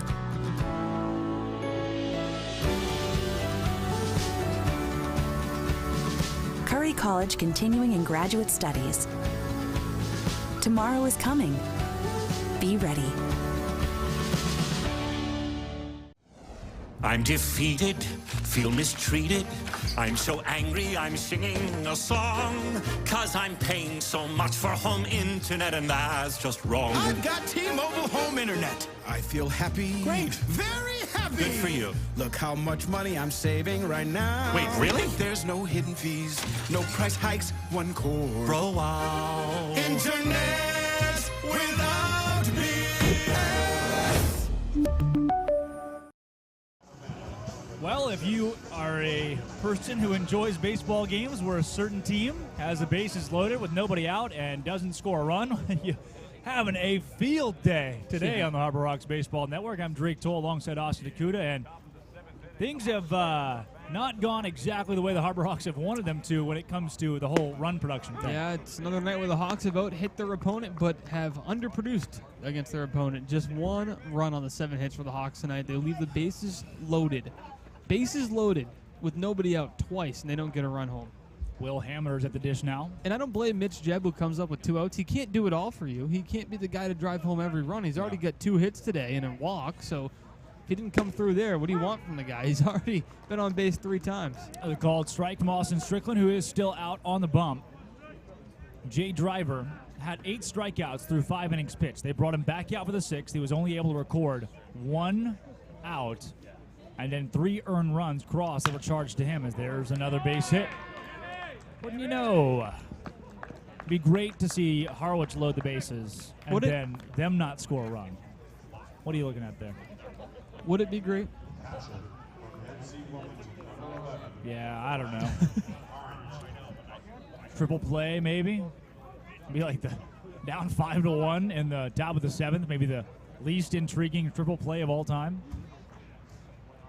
Well, you could spin 2 here. Strick's been throwing strikes since entering the game, which is a good sign. So he's looked just as sharp as he has in his last couple appearances. You know, Hyannis has walked 6 times already today. 6 walks and 7 hits, and you have 1 run. Well, they've stranded 73 base runners. So when you do that, it's kind of tough to win a baseball game. Yeah. I mean, there's not much else to break down in this game. Jay Driver gave you a chance to win. Yep. He did leave a couple guys on that came home, but the way he's pitched and the opportunities you've had today, okay, 5 runs, it wins you a lot of games in the Cape League, but when you get 13 runners aboard, you probably will get 5 runs most of the time. You just can't leave the bases stranded with nobody out 2 times in a game and expect to win. I mean, I know we've been harping on it a bit, but it has to be said. Could that be the rally ferry in the distance? That's what they called me in high school. The rally ferry? Yeah. It's one of those nicknames you just got to embrace. Yeah, well, yeah. You either cry about it or you embrace it and you move on. That was before I got cut. So you embraced it, moved on, then got cut? Rally ferry, man. I did embrace it. 1-2. Hey! Opa! Swing and a miss. It's a good fastball there by Austin Strickland. It's a good out number 1, too. And there's a strikeout graphic. What happened to the one with the hearts on it? I missed that one. And there goes Brian Arndt. You aren't at the plate anymore because you struck out. Ha. See what I did there? You got him. Yep. That's Arndt, A-R-E-N-T. No, A-R-E-N-D-T. Calais Harrison's the dish now. He is 1 for 2 today. Also scored a run. He really sparked that. Oh, the runner goes. Whew. Good thing that was fouled off because I don't think it would have been very close. Hammer had a great lead. No pickoff there and would have been safe, easy at second base. So hats off to Calais Harrison.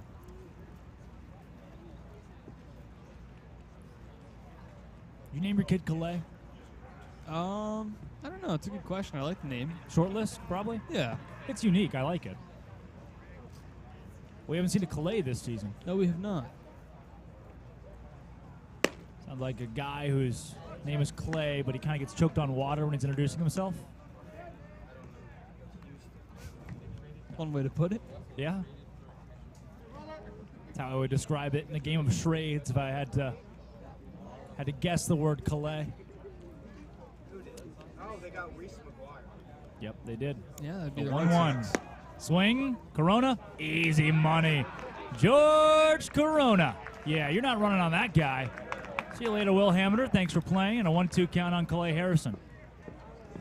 Now, the momentum clearly on Harwich's side, but that's a play that it could get you fired up a bit. I don't hear a ton of noise from the dugout, but they're at least still invested.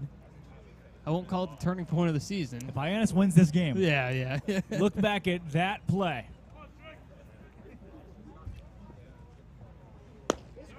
Ooh. It was outside, but we've seen that called. We've seen that called. We have seen it called. The plate's just covered in mud and dirt, so I don't even know how you can see that called a strike. Also, what's in the box is coming up. Should I go with lack of hope and nothingness, or it's fouled out on the left side? What do you think we can drag one of those porta potties up here? You get one end, I get the other. We carry it up the stairs. What's in the box? Yeah, I mean, I think I certainly can move one. All right.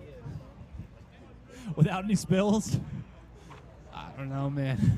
Now the 2-2. Swinging and missing the ball in the dirt. George Corona threw on the first, and, well, at least there's a 1-2-3 inning in an unconventional way for Austin Strickland, so that helps. And with that, too, the Harbor Hawks trailing 5-1 going to the bottom of the 7th. We send it to Bria Lawson.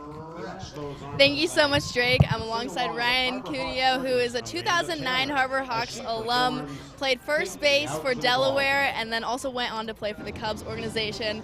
Ryan, it's your first time back at McKeon Park since playing for the Harbor Hawks. What's it like? It's amazing. You know, the 2009 summer was probably one of the best summers of my entire life. And coming back here, seeing the field, seeing the players, it's nostalgic and an out-of-body experience, really. It's really, really cool.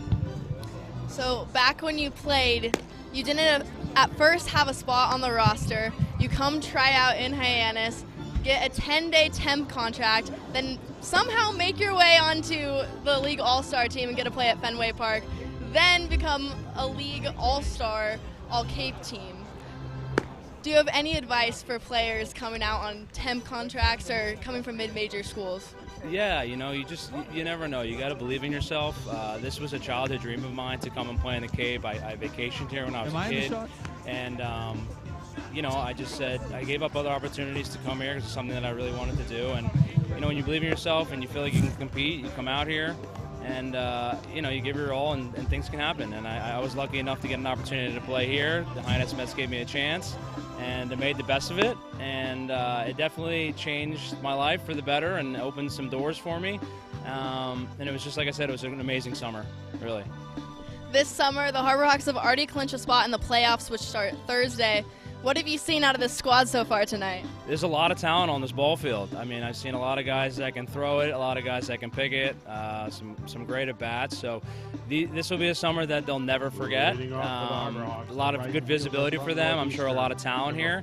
And I'm sure their careers are just getting started, and a lot of them have a bright future. So it looks like a great squad, and I think that they'll do just fine in the playoffs. All right, thank you so much, Ryan. Back to you guys. Well, thank you, Bria. Mike Sirota comes to dish. It's time for What's in the Box? If you've never seen us this season, What is in the Box is a bit where, brought to you by Honeydew Coffee, we tell you what is in the Hyannis Harbor Hawks McKeon Ballpark $10 from Press Box, because it acts as a bit of a storage unit as Sirota takes strike one. Now, today, just so happens to be Lenny... There he is. Hey, Lenny Lowes, and he's one of the league interns. What do you got there, Lenny? He's got some Resolve Easy Clean brushing kits. And very nice. Not one, but 2 American flags, as he just loves our country that much. And what's in the box today, in the storage unit, I found Lenny. He's in the basement of the press box. He'd been locked in there for 48 hours. Oh, you poor guy. Guy hadn't shaved in a bit, looking a little worse for wear. Still wearing his he's wearing a gardening outfit today, too. Lenny is a league intern, and interestingly enough, today is league sponsor day at Hyannis. So all the league sponsors and league interns are here with us. So, Lenny, you are What's in the Box. Thank you very much for coming and playing. Everybody at home, that is What's in the Box, brought to you by Honeydew Coffee. Oh, wow. That was good. He hit his head square on that table trying to get up. I gave him the tap with a cue as, speaking of tapping things, Mike Sorota taps one right into the glove of the shortstop, Calais Harrison. Well, thank you, Lenny, for joining us for What's in the Box. Thank you to Honeydew Donuts. And wish I could say thank you to the Harbor Hawk offense, but tonight, not. Hey, well, thanks for getting on base, dude. These Harwich pitchers, their whip sucks. But their ERA, beautiful. Harwich this season, pitching staff, they've allowed, Harwich has tried to give teams runs this year. They are 9th in the league. They give them 170 of them. Hyannis has 1. They're 9th in the league in earned runs. They're 8th in hits allowed. They're 8th in walks given. They're 7th in hit by pitches. Their whip is 9th. It's going to go down tonight. They're 9th in opponent batting average, and get this, 9th in ERA. Not very good when there's only 10 teams in the league. So no, you'd think the Harbor Hawks. Well, they've had the whip adds up. They've had success getting guys on base, but they just can't seem to drive runs home tonight.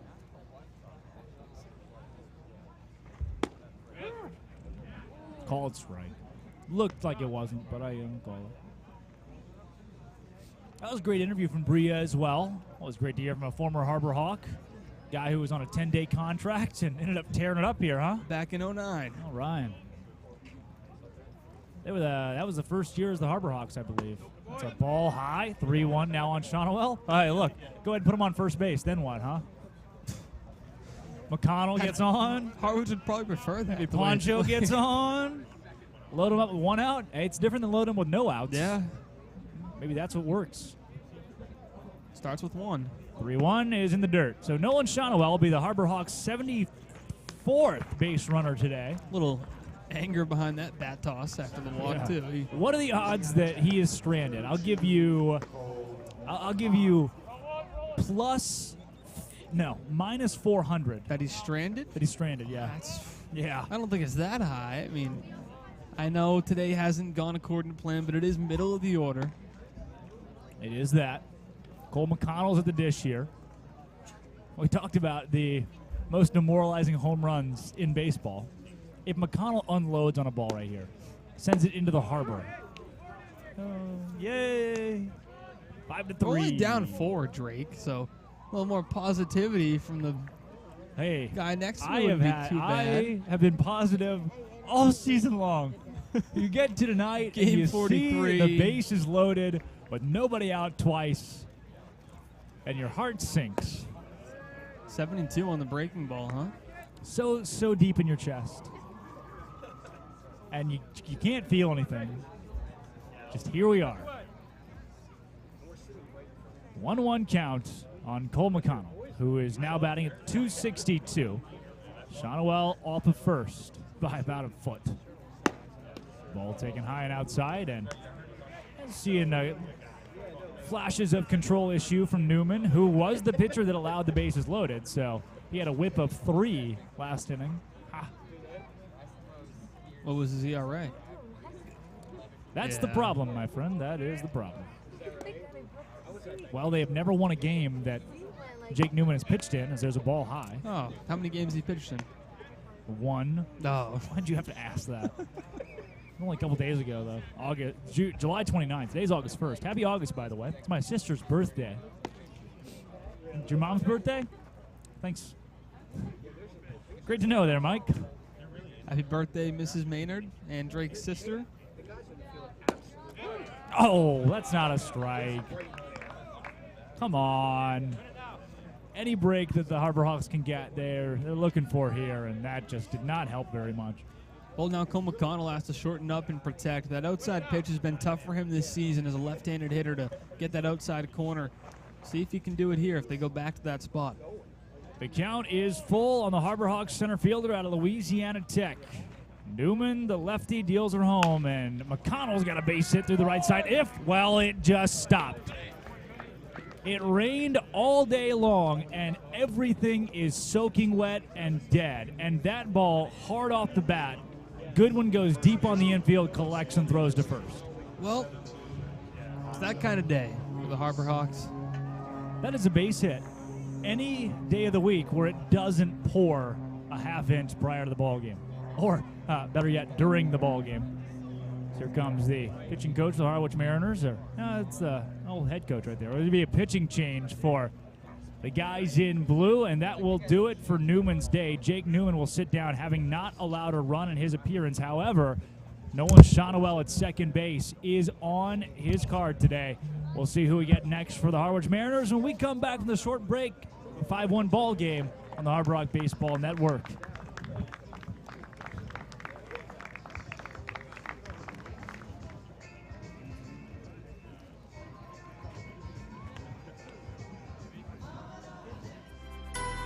When you need a better place to work, CapeSpace is the place to turn. In today's changing work environment, shared workspaces offer a flexible and affordable alternative to conventional office space. At CapeSpace, we offer a wide range of membership packages to suit your professional needs, complete with office amenities like high-speed Wi-Fi, coffee, printing stations, reception service, and private meeting rooms. Visit our website today to learn more. UFOS Active Recovery. Because life keeps you on your toes. Because you want to shine when you rise. UFOM technology absorbs impact with every step, so your body doesn't have to. Because standing still gets you nowhere. Get yours today at ufos.com. Feel better. Feel the U.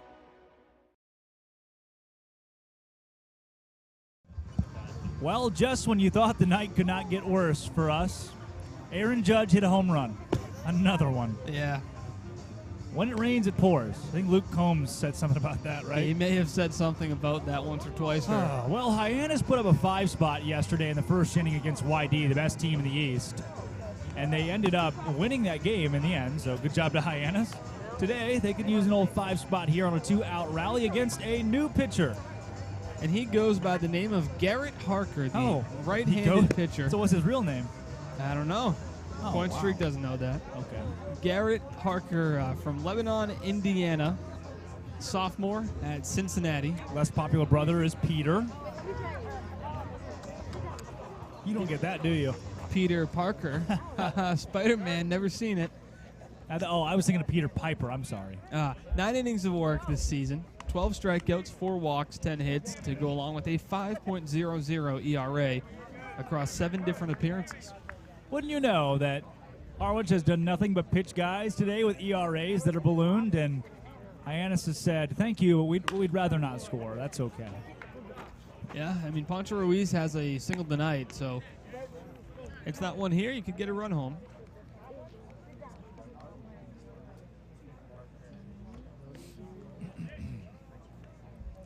Getting word from our producers that merchandise is spelled wrong on our tickers. I'm the one that wrote the ticker. That's real. I mean, when it rains, it pours, huh? Bad tonight. I also spelled birth wrong, apparently. Apparently it's B-E-R-T-H. That's my journalism degree at work because I put an I in there. Gosh. Who do I think I am, huh? Think you're bigger than the dictionary, huh, bud? Look. I don't wear sunscreen. Bigger than the sun. Well, Pancho Ruiz is certainly in a little bit of a tough skid this season.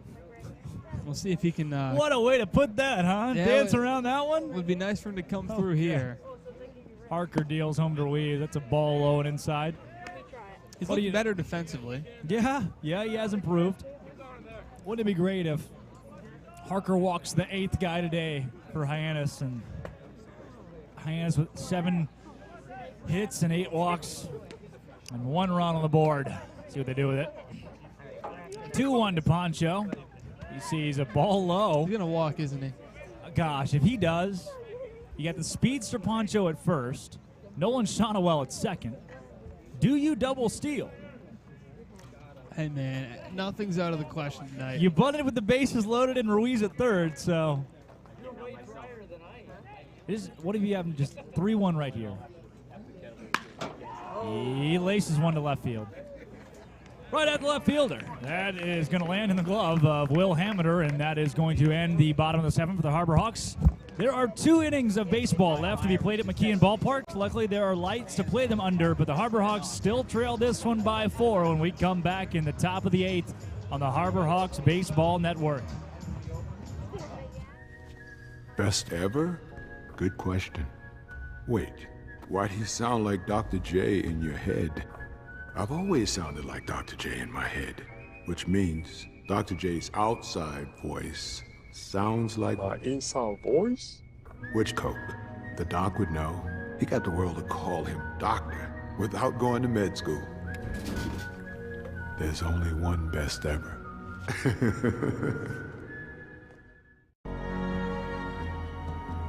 If you live here, fun is your thing. If you live here, tough is your thing. Smart is your thing. Caring is your thing. If you live in Massachusetts, community is your thing. Since 1972, the Massachusetts State Lottery has provided over $25 billion to help cities and towns with the things they need most. If you live here, giving is your thing. When Alaska Airlines needed a partner for the complex operations of travel, they made the switch to T-Mobile. Our 5G has Alaska Airlines and their customers covered, from major hubs to remote destinations, with 5G coverage ready now for the demands of today and the future. T-Mobile's network powers Alaska Airlines as they deliver next-level care for all customers. 5G ready now. That's how unconventional thinking is better for business. Welcome back to 2 sad guys with microphones talking in front of a baseball game. Yeah, one of those nights at McKeon Park. The Harbor Hawks have stranded 10 runners in 7 innings today. Well, I got good news for you, Austin. Better than last season. You know, last season we were in a similar spot where the Harbor Hawks had the second to last game of the year. It was at home, but they won that game. Oh. What? So that's the only thing similar about it. Was that the second to last game was the location of the game? McKeon Park, yep. Then the last game of the year was on the road. So is that the Bourne game? No, last year was Wareham, but it got rained out, so we unknowingly called our last game of the year. That's hilarious. Sorry, I'm sure it's actually heartbreaking, but no, we were 8-28. Hindsight, yeah. So. But those guys were ready to get through it. Yeah, they were packed and ready to go. So if they did play Wareham, they would leave from Wareham and just go home. The 0-2 to O'Donnell from Strickland, right back to Drew Earhart, and Drew Earhart throws it to first. That's a good job by Austin Strickland. Gets him to roll over. He's been sharp again out of the arm barn. Yeah, he's going to be, I think, pivotal in this playoff run because of his versatility. If you need a spot start, Austin Strickland can give it to you. If you need a couple innings out of the bullpen, Strickland's kind of come into that role of a multi-inning weapon. So it's good to see him continue to pitch well, even on a day in which the Harbor Hawks have played much less than well. Austin, I have horrendous news. That would be? That's a fair ball. Yeah, that's a fair ball. Strickland throws to first. Oh, nice pick by Pancho Ruiz. Austin, I still have horrendous news. And that would be? 5 hits for Harwich, and they have walked 1 time. They've had 6 base runners today. And the Hawks have had how many? I don't know how many base runners Hyannis has had. They've had 14 base runners. 14. Harwich has had 6 base runners. They've scored 5 runs. 5 of the 6 guys who touched a base safely today have scored for the Mariners. 1 of the 14 for the Harbor Hawks. Yep. Mitch Jebb across the plate. Back in the first inning. Yeah. I was 15. Just days away from my quinceañera. I was still a Sox fan. You moved to the Yankees now? Big Aaron Judge guy? Yeah. Yeah, I mean, 43rd home run or something, maybe 42. I lost count. Yeah, it's a lot up there in those Mark McGuire numbers, Sammy Sosa.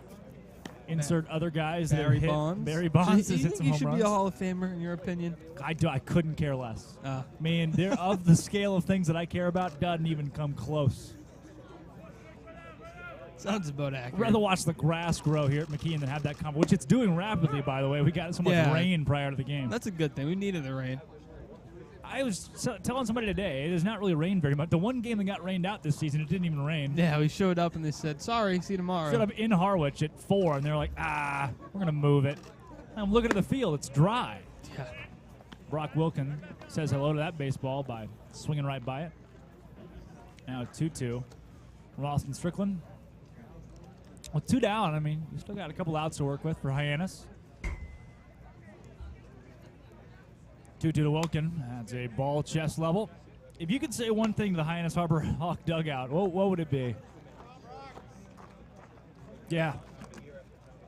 I got nothing. I mean, I don't even know. Score! I like the effort defensively. Stop no getting errors. on base if you're not going to, No errors tonight. That's a big 3-2. plus. See ya. Bye-bye, Brock Wilkin. That is strikeout number 2 for that big guy, and it sends the Harbor Hawks to the plate in the bottom of the 8th inning as the Price is Right music plays in a 5-1 game, and we do the 50-50. Bottom of the 8th we go on the Harbor Hawk Baseball Network. Diet Coke? Who are you, my mom? You should be so lucky, because you know what moms do? Well, I suppose we should start with the whole giving you life thing. It seems like that should be enough. No? Okay. What about her ability to send shockwaves through the neighborhood without saying a word? Or whip up a ridiculous handmade costume that you forgot to tell her about? Not to make you happy, but because she had a reputation to uphold. She invented rideshare, called it carpool, and did it for free. She didn't need those dating apps either. You copied her jeans, her spin, her shoes, her scrunchie, and whether you realize it or not, her music. Why not? Oh, and she can win any argument in 4 words. Because I said so. Everything you're trying to do, she's already done it, did it better, and she did it with a Diet Coke in her hand. So, drink what your mama gave you. That chip on the shoulder, that started at a very, very young age. People's expectations are, they're cool, they're fun, but mine are bigger. You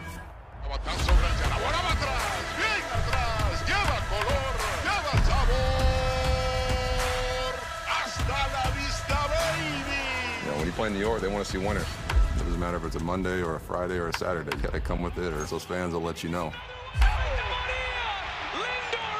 Pick one thing from me, pick one other thing from another player, make it you. Diet Coke? Who are you, my mom? You should be so lucky. Called strike on Nolan Shonowell there. Still not Nolan Shonowell. Done that twice tonight. It's his pal Scott Ross. The FAU helmet. It's the FAU Jackson helmet. Ross, not Scott Ross. Scott Ross. Jackson Ross, the FAU helmet. They might be sharing. I think you mean Scott Drew. Scott Ross. Oh, he's a famous harpsichordist. Is that who you're thinking of, the harpsichordist? Born in Pittsburgh, Pennsylvania? No. He was nearly crippled at birth, man. Well, luckily he's not at the plate. Jackson Ross is now down on strikes. Strikeout. Throwing first is in time. Well, that's not the ideal way to start the bottom of the 8th inning. No, I bet that harpsichordist would have probably been, he died in 89. He was born in 51. Gone too soon. It's the first time somebody's clicked on that Wikipedia page since 89. His recordings include the first complete recording by a single performer of the 555 harpsichord sonata. Oh, well done. We had the... Scott Ross, world famous harpsichordist. There's the second out of the bottom of the 8th. And now with 2 down, the Harbor Hawks are down to their last 4 outs. And up comes the dish, Riku Nishida, who's going to bat in the 8-hole for Hyannis. Nobody better to spark a late rally than Riku Nishida as things go down in the booth. Wow. That's a way to put it. It smells like black cherry vanilla. Whole game's like the Titanic with the second part of the movie. Still haven't seen it. Is that the one where they... Titanic's There's the a one massive where they, shark, and it jumps out of the water. That's the one where they take a plane to Madagascar but get stuck. It's the cartoon animals. No, that's the Amelia Earhart biopic. Oh. I think you're thinking of Alex the Lion. Yes. Otherwise known as Into the Wild, which I think had Steve Carell as that squirrel. Flushed Away. That's what it was called. That Flushed was Away. it. Well, yeah, that was the throwback to the pitcher, 39 miles an hour. Thanks, Mike. Riku Nishida has a chance here, Drake. I mean, spark something Chance late. to do what? Spark a late rally. Yeah. Takes a ball low, and we know he's going to see a lot of pitches. He's going to Nishida's grind out the AB as long as he can. Ahead in the count here. It was a rare day off for him. Boy, we've had a fun year here at Hyannis and called a lot of wins. A lot of fun games. The ball high tonight has been something. Tonight has certainly been something. Follow this team through thick and thin, and gosh dang it, you can't help but love these guys. They're a great group. Class acts. They're always up and ready, and looks like our dog friend down there has been taken back to the pound. Nope. Trading him back in. Oh, gosh dang it, it's still down there. I think that dog's name is. I heard it's Tank. Yeah. Bruiser. That dog's all of about 6 inches long. Pretty long dog. 2-0 count on Nishida.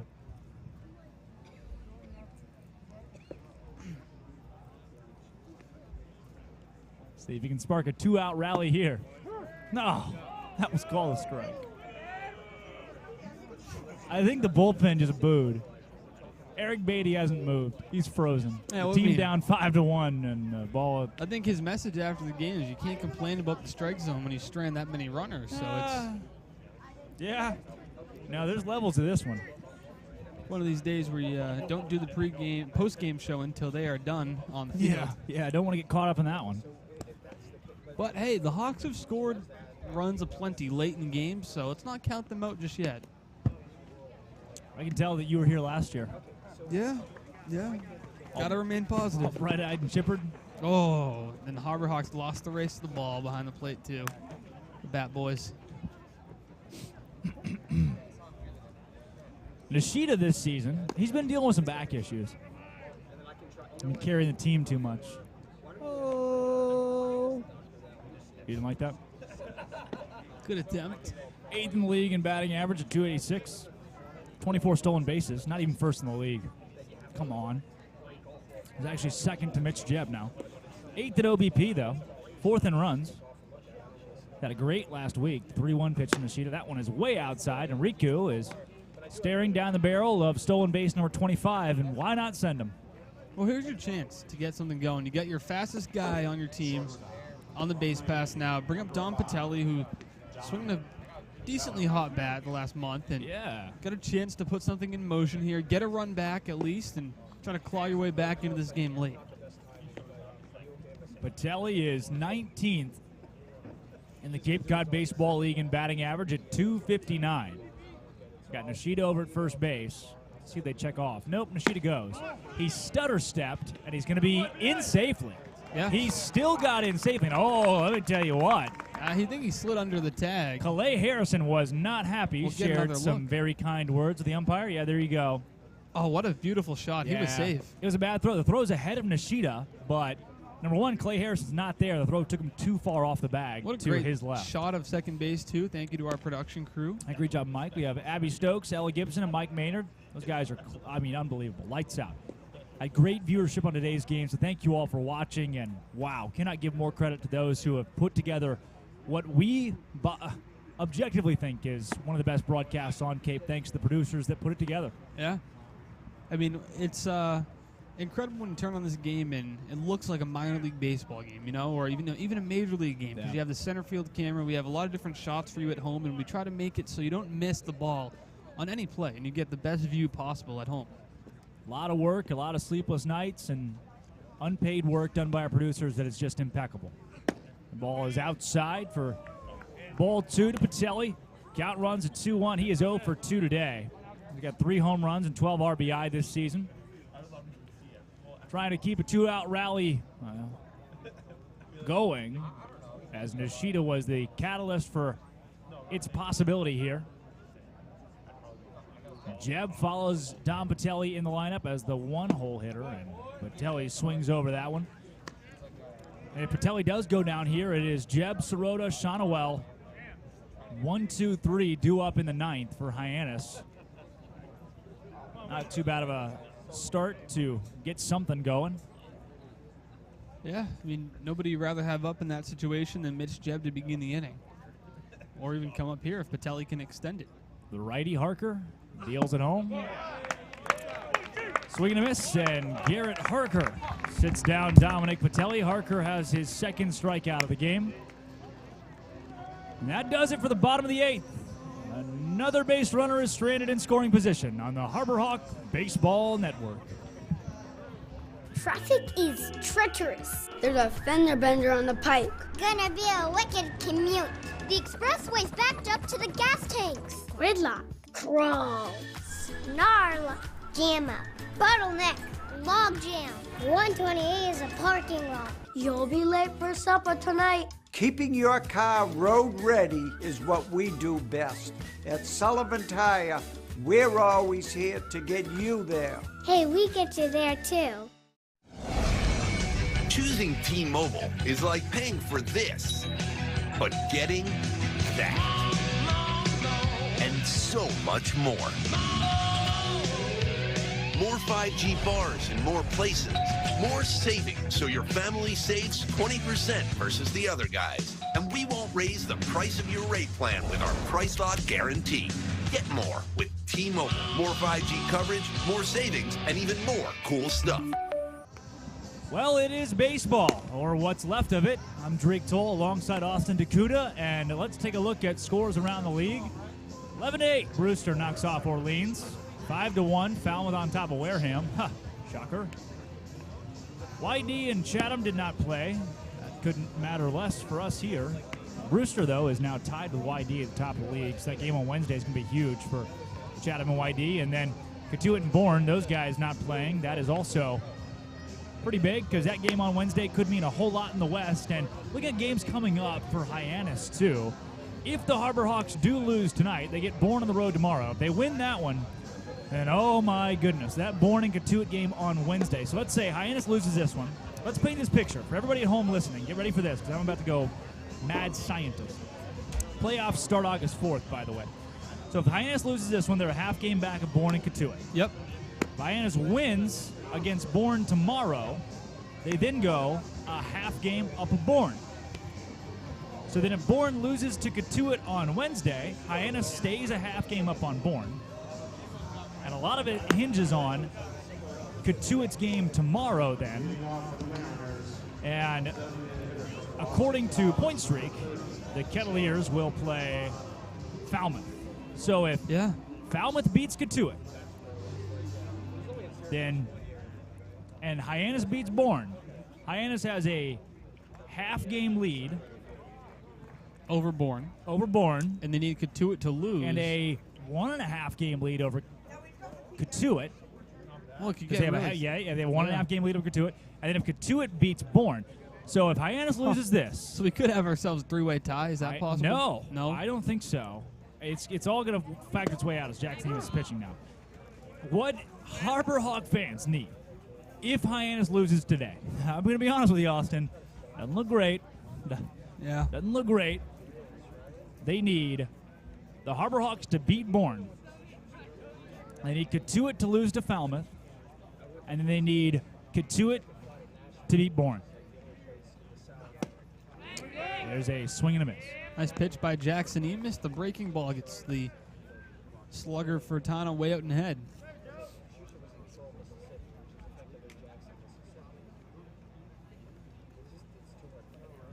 Joe Vetrano is 2 for 3 today with a home run. Came into the game with 27 RBI. Best in the league. The 0-2. See ya. He swung. He missed. Poncho Ruiz, the new catcher, will throw down to Drew Earhart, the new first baseman. Ah, so that's what it was. Did we predict that correctly or no? You did. You actually called that. I did. Is that what you were hinting at? Yeah, Riku goes in for Corona, which pushes Earhart over to first, Poncho to behind the dish. All right, so Hyannis, if they drop today's game, will be 22, 15, and 6. Still a heck of a record, by the way. 50 points. First team to 50 points. So the points are what matters in this situation. Yeah. So 50 points. Bourne and Katuitt are each at 49. Yep. So the Hawks beat Bourne tomorrow. They then move to 52 points. Bourne has 49. Yep. And Bourne can't possibly jump them. So that would put Hyannis at finishing the season at 23, 15, and 6. With a win in Bourne tomorrow. Yep. Yep. So that would, if they win tomorrow, the Hawks at the worst get the 2 seed. And then Bourne, Hyannis would be a game and a half up of Bourne, right? And they can't catch them, even if they beat Katuitt. Swing and a miss. So that's your scenario, Drake, is the Hawks beat Bourne tomorrow, and then Bourne beats Katuitt, and you look like you get the 1 seed? Is that how it mathematically would shape up? Yes, because if Katuitt wins tomorrow, they go up to 51 points. If the Harbor Hawks win, they're at 52. But then if Katuitt beats Bourne, But if Katuitt loses you. tomorrow, We need a Katuitt-Bourne tie. think about this. If Hyannis beats Bourne tomorrow, Yep. that one's fouled off. And Katuitt, we need Katuitt to lose everything as much as possible. Just lose. Because if Katuitt loses to both Falmouth and Bourne, they finish at 49 points. Yep. If Bourne loses to both Hyannis and No, they both can't lose. Yeah, see? that's right. So if Bourne loses to Hyannis, they're down a game and a half. So what this breaks down to for those listening at home, the Hawks should have won tonight. That would have made this all much more simple. I'd be much happier if that had happened, by the way. But so they didn't. basically, if Hyannis beats Bourne tomorrow, Bourne can't win the West. Correct. That is correct. Holy crap, that's going to be a big game. But Katuitt could still win the West. Yes, because of right? Yeah. But Because Katuitt would have to win their next 2. Katuitt would have to beat Falmouth and beat Bourne. Yes, so Katuitt to win the West has to win the next 2. Bourne to win the West has to also win the next 2, I believe. And Hyannis has to beat Has Bourne, to beat Bourne and hope tomorrow. that Katuitt loses one of the next 2. Exactly. So we've got it figured out. So what we need, Hyannis beats Bourne. Please, Tomorrow. dear God. That 'Cause if would- they don't, Yep. that'll be the 3 seed. Almost certainly the 3 seed. Mm-hmm. If you lose to Bourne, the best you can be is a 2 seed. Need a Hawks win tomorrow and Katuitt to lose tomorrow, and then that puts you in a pretty good spot to get that 1 seed. And we'll go from there. Well, if the Hawks win tomorrow and Katuitt loses, that's it. That's it. Yep, That's the Hawks it. get the 1 seed. That's If the West. The Hawks win tomorrow, Katuitt loses tomorrow. They have the 1 seed. If not, Wednesday. You need Bourne to beat Katuitt. Yep. And if Hyannis loses tomorrow, Then you're the 3 seed. See you pretty later, much, folks. You could. You would have to be the Well, you could Katuitt be the could go 2. 0-2, but that was foul. So yeah, you lose tomorrow, the Bourne Braves jump you, which is incredible because that team, they weren't bottom feeders, but they were in the 4 spot, right around the 3 spot for much of the year, Drake, and they were under 500 for a little bit, and they've just been scorching hot the last half of the year. Yeah, Bourne is 7-2-1. They've only lost 2 in their last 10. You don't want to play them in the postseason. No, wouldn't like to do that. Really wouldn't like to play Falmouth either. It's not I mean, Katuitt for a team that started 9-0 or so, or 7-0-2. They're the team you want to play in the West. They are, and it was predictable from the get-go. That one is fair. Earhart picks it up. That guy looks pretty good over at first base, and a natural. Hyannis, if they drop tonight, will move to 5-5 in their last 10. Yeah. Coming into today, they had lost 5 of their last 7. They would have now lost 6 of their last 8. Not a great stretch for the Hawks. No. Going into the playoffs, too, you really wanted to win today and then a win tomorrow and try to gain some momentum. Yeah. They have won 2 out of the last 3, but it's tough. They haven't really pulled things consistently together. They're not entirely out of this game. I know it sounds crazy, and we don't like to will a team back in that's really been out of it all game, but 4 runs in the bottom of the 9th inning isn't the most insurmountable number, so we'll kind of see how that happens or it plays out. So we'll see. No, you hold on to hope there. A little bit. You A hold on to little hope. sliver. You cut me open, and there's not much hope there left, so you've got enough for both of us. I'm glad. 2 down here in the top of the 9th. Jackson Emus has been solid, and Emus has been solid all season. Comes into this game with a .56 ERA. Yeah. In 16 innings, too, so. Probably should have been an all-star. Yeah, I'd like to talk to somebody over that one. Certainly had the numbers for it. We got to think the All-Star game, in a way, hurt the Hawks a bit because it took away a start from Magdal Cotto and Zach Volker each. No. Yes, it did, because they only threw 1 inning in Hartford. But that was a win. a huge win. So then do you really factor that as But you got to think in that game they could have gone with Volker for the first 4 innings or so. Well, they just lost Cotto's start. They could have gone to Cotto the next night. So that All-Star game, it was great to see them pitch, but that's why a lot of these teams, Drake, don't like to send their pitchers to the All-Star game because they don't want to change their rotation. It's happened every year. Every year teams, they don't want to send their aces because they don't want them to have to pitch in the All-Star game. Yeah, but was that the catalyst to this? No, it's not the catalyst to this, but it certainly didn't help you. You had to force a couple guys into spot starts, and you got a little bit tricky with your bullpen. It also doesn't help that Jackson Baumeister is no longer with the Hawks. Yeah, he was rock solid the second half of the year. Called strike. That is true. I got to go squarely with the bats, though. I mean, it's not the hitting that's been an issue. It's the timely hitting. Again, Harwich has had 5 base runners score tonight out of the 6 base runners that have touched the bag safely. Yeah, and the Hawks have had, I think we said 14 guys. It is remarkable. What Harwich coming into today's game, the numbers are there. It's a team that it's a team that had 185 runs. That's second on Cape Cod. On 294 hits. That's 8th on Cape Cod. They don't hit the baseball, but when they do, they score. Goes over the fence a lot of the time. Yeah, that is true. They do that quite a bit. They walk at a pretty good rate as well. Yeah, they're, 3rd in home runs coming in, 4th in doubles. Swing and a miss there on the 3-1 from Emus. Their team batting average is 8th. Their team OBP is 9th, but they're 2nd in the league in runs. That takes, that takes talent. I don't, what? Yeah, it's the power. Big shift here, too. Yeah. That one is hit to Riku Nishida just past his diving glove. Likely going to be a single as he was only able to bat that one down. And we'll see what they score. But I'd be surprised if they don't score a base hit. Yeah, he's diving to his right. Even if he pops up and makes the throw, I don't think he has him. Has to be a hit. I don't know. Yeah. Weird.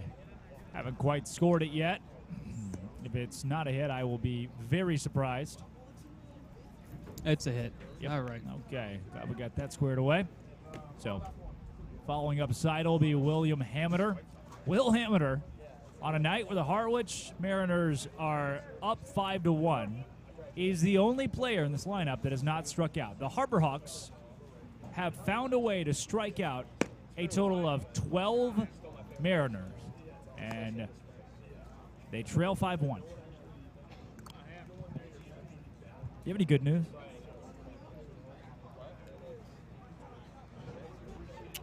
Still 3 outs to work with. Yeah. You had to think about that one for a while, didn't you? Yeah. It's plenty of, you clinched a playoff spot a while back, and as much as... First team on Cape Cod to 50, first team to clinch a playoff spot. And usually when you're the first team to clinch a playoff spot in the entire league, you secure a 1 seed. But things since then just have not gone well. No. They haven't gone awful. They've just gone about mediocre. A lot of times you get teams... All right. Well, a lot of times you get teams on the Cape who get off to a hot start and then falter at the end or play 500 baseball at the end. And the Hawks really aren't... You can't categorize them like that because they were 3-5-1, I believe, at one point to start the year. Right. Then they got into a mid-season groove, and they played consistent baseball the entire year. Oh, yeah, they were 3-5-1, and the next thing you know, they had 20 wins and 10 losses. That's 17-5 in the win-loss column. That middle of the season was their strongest. Now they've kind of faltered just a bit.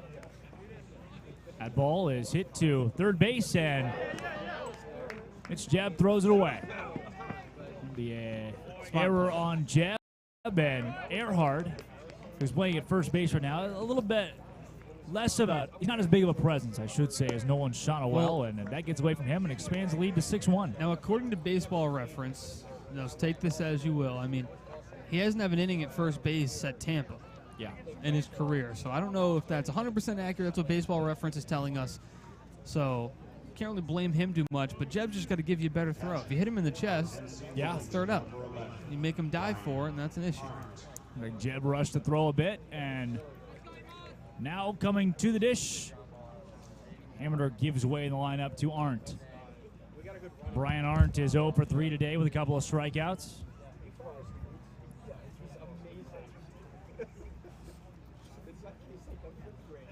First pitch that he sees from Emus is in the dirt for a ball. So, there it is. You need to beat Bourne tomorrow. And you need Katuitt to lose as many times as possible.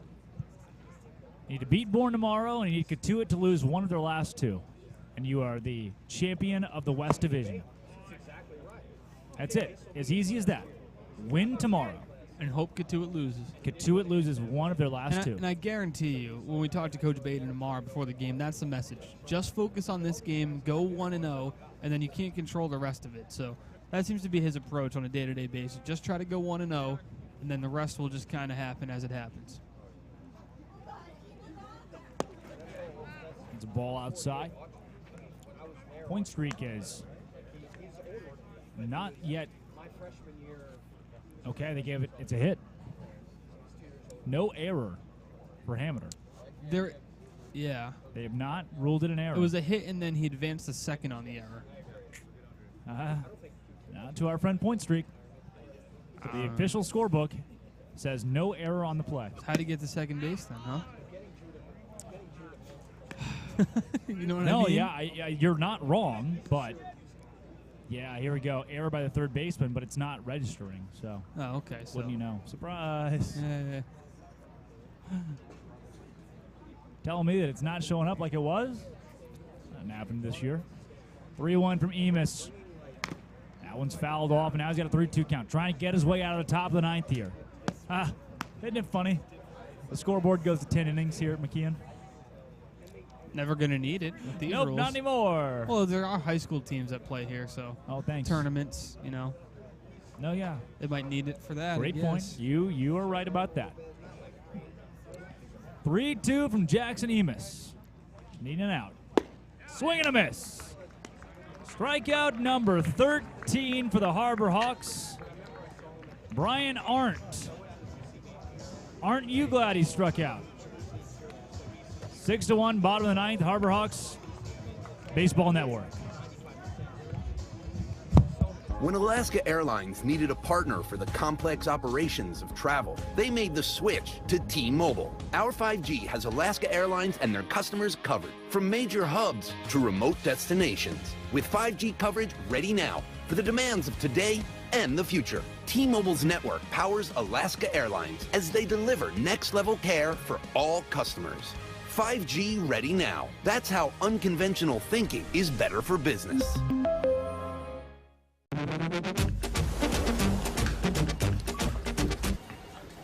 Tastes like a Coke. We nailed it! Coke Zero Sugar. Have they nailed it? Sounds like they really nailed it, huh? Nailed it. And that's when you said...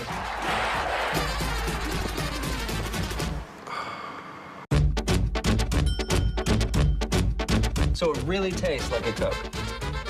Yeah, that's the point.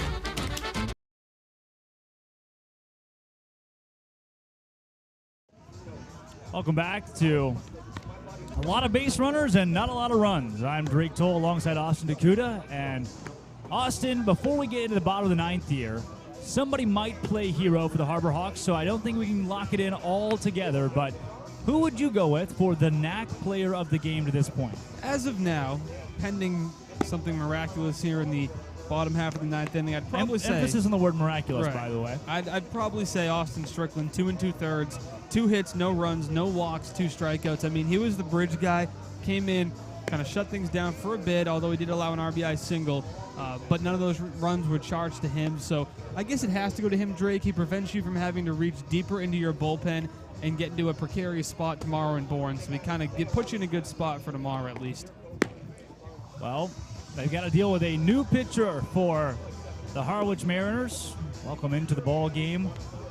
The big righty, number 31 for Harwich. And boy, Austin, when I tell you I have been waiting to see him out of the bullpen. We've talked about him multiple times tonight on the broadcast.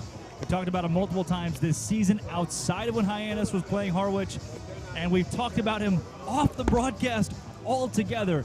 just because we both enjoyed the things that we have seen, both on and off the field. I've heard multiple interviews with him during his college season.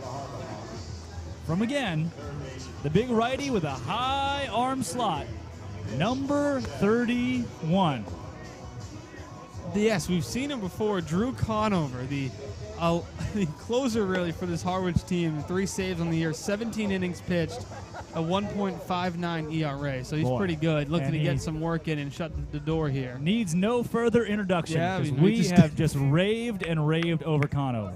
Yeah, the really power fastball. A little bit of a 3/4 arm slot. Sometimes a breaking ball every now and then. We've seen a breaking ball from him before. Once in a while you get one of those in the mix, a change up to go with it. What makes you love Drew Conover so much? His command has been elite this season. It's that fastball early. He's not afraid to throw it in any count, and it's his go-to pitch. He'll come inside to try to establish that the inside part of the zone is his to work with. What do you feel like Conover could do better? It's not much when you have a 1.59 ERA on the Cape. Yeah. That's a great point you make there. Well, Conover's got to deal with Mitch Jab, and unstoppable force versus an immovable object. Conover was an all-star, so won't get a save here because this ball game is 6-1, and Harwich is sent. What do we say? They have now had 7 base runners, and 8 base runners, and 6 have scored. Yeah, that's the number. That is the number. 1 pitch, and we've already got a little confusion here. Yeah, well, they might just pull Conover. That could be it for him. You see the coaches, they're talking about coming out, and no, they're going to leave him out there.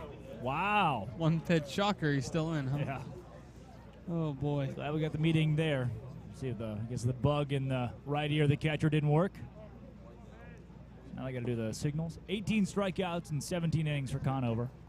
6'5", 190-pound junior out of Rutgers. You know, we know their PA announcer. I know the Rutgers basketball and football PA announcer, but I don't think I know their baseball PA announcer. No. I also know the Rutgers attendance numbers for basketball and football. Sky high. Yeah, no, they continue to grow. Continue to grow out in New Brunswick. You know what they say about New Brunswick? Connecticut? I guess. I was thinking the West Texas of the Northeast. That's what I've heard it called multiple times. West Texas of Northeast, huh? That's a way to put it, huh? Sorry, somebody threw something at me. 2-1 count.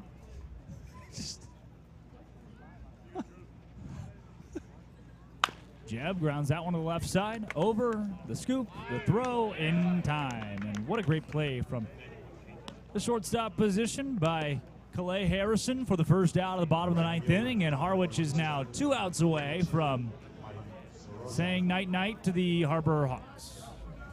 Yeah, it's been a good all-around game so far for the Harwich Mariners. They really haven't made many mistakes. I mean, their pitchers have allowed plenty of base runners tonight, but when you're not capitalizing on them, it can be a long day, as it has tonight for the Hawks. If you're a Harwich fan watching, you're welcome. Hope you've had a good night. I can only assume that you have. Yeah. Harwich in the standings right now, they are tied with Orleans. So Orleans lost tonight. Harwich with a win today would overtake Orleans and be the 3 seed. Brewster has also overtaken YD.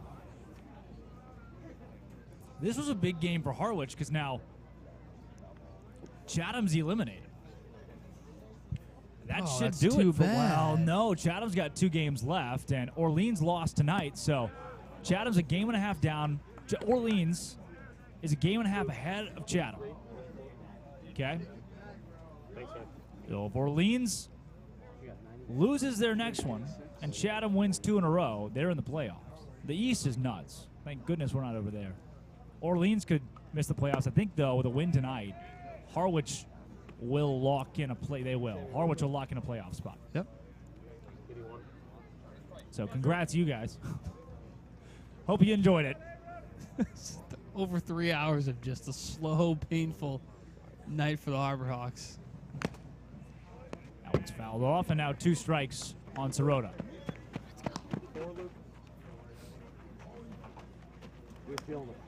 So what do we do after the game?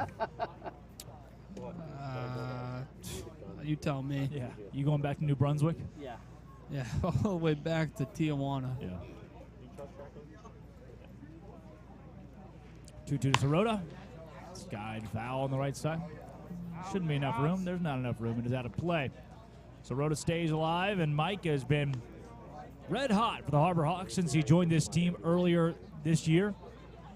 Came in early July, and since then has hit .551. 20 hits in 16 games, 12 runs, and third on the team already in RBI with 14. 2-2. It's in the dirt. And we're still playing baseball here. It is 9:08 on the East Coast. What is it on the West Coast? 6:08? 6:08, yeah. -3, carry the 1. I got some friends getting married August 7th. Oh, congratulations. I can't go. Right, we're in the playoffs. Yep. It's inside. Mike Sirota takes a walk. All right. The Harbor Hawks have their 102nd base runner of the night tonight. One of them scored a while ago in the first inning. We have not seen a Harbor Hawks score since the first inning. That is a unfortunate sight to see on that scoreboard. 1 followed by 7 zeros. How fitting would a double play be here, huh? Is that your way of begging for a home run? Yep. The reverse jinx. Hey, Nolan Shonowell hits a home run here. You're only 3 more home runs away from tying the game. Slow it out there. Hey, Justin from Kansas. Justin, great to see you. Mike, replays, graphics, sideline, great broadcast. Thank you, Mike Zeal. Appreciate all the feedback from our NAC fan feedback. Scoop, watching in Florida, says it's the closest they've come to seeing Cape ball since they watched Summer Catch. Not a very good movie, as that one is right at the shortstop. Caught by Calais Harrison, and that's the second out here in the bottom of the ninth for the Harbor Hawks. And Allison Leyva says, wish I was there. Great broadcast, though. Well, that's good to know, man. Are you a Harwich fan? Yeah, I was really worried. I was having a... I hope you're a Thank you for the compliment that we're doing great broadcasting, but are you a Harwich fan? Yeah. Because I don't think you'd wish to be here if you're a Hawks fan. Great broadcast. Stuff on the field, though, whew. Taking a dip tonight. The Harbor Hawks still also rained for the first 2 hours and 10 minutes. You know, Hyannis, despite a loss tonight, will still be the #1 team on Cape Cod. As dreary as we've made all of this sound, and as sad as we've been this entire broadcast, Hyannis will still be #1. Remember that one time Jay Driver struck out 8 in 5 innings? Yeah, I think part of the sadness was if you win tonight, you lock up the 1 seed, essentially. Fairly, yeah. So that when you don't come through on that, I mean, for this game to start with Jay Driver striking out, 7 through 3 innings of 1-run baseball? Yeah. And then things just slowly took a turn for the worst. Mike Sirota goes, and nobody cares. They don't even, no one flinched. No one moved. Yeah, I mean, they'll probably rule it a stolen base, but sometimes at the major league level, they rule that a defensive indifference, so you don't even get credit for taking the base because no one cared. Right, nobody goes to the Harwich cover it. Mariners said, what is it going to do at this point? Yeah. The tying run's not at the plate. So Cole McConnell can hit a home run. You're still getting doubled up. We'll see here what he can do. Conover, one of the best closers in the league, by the way. This guy's good at He's baseball. Very good. The 0-2.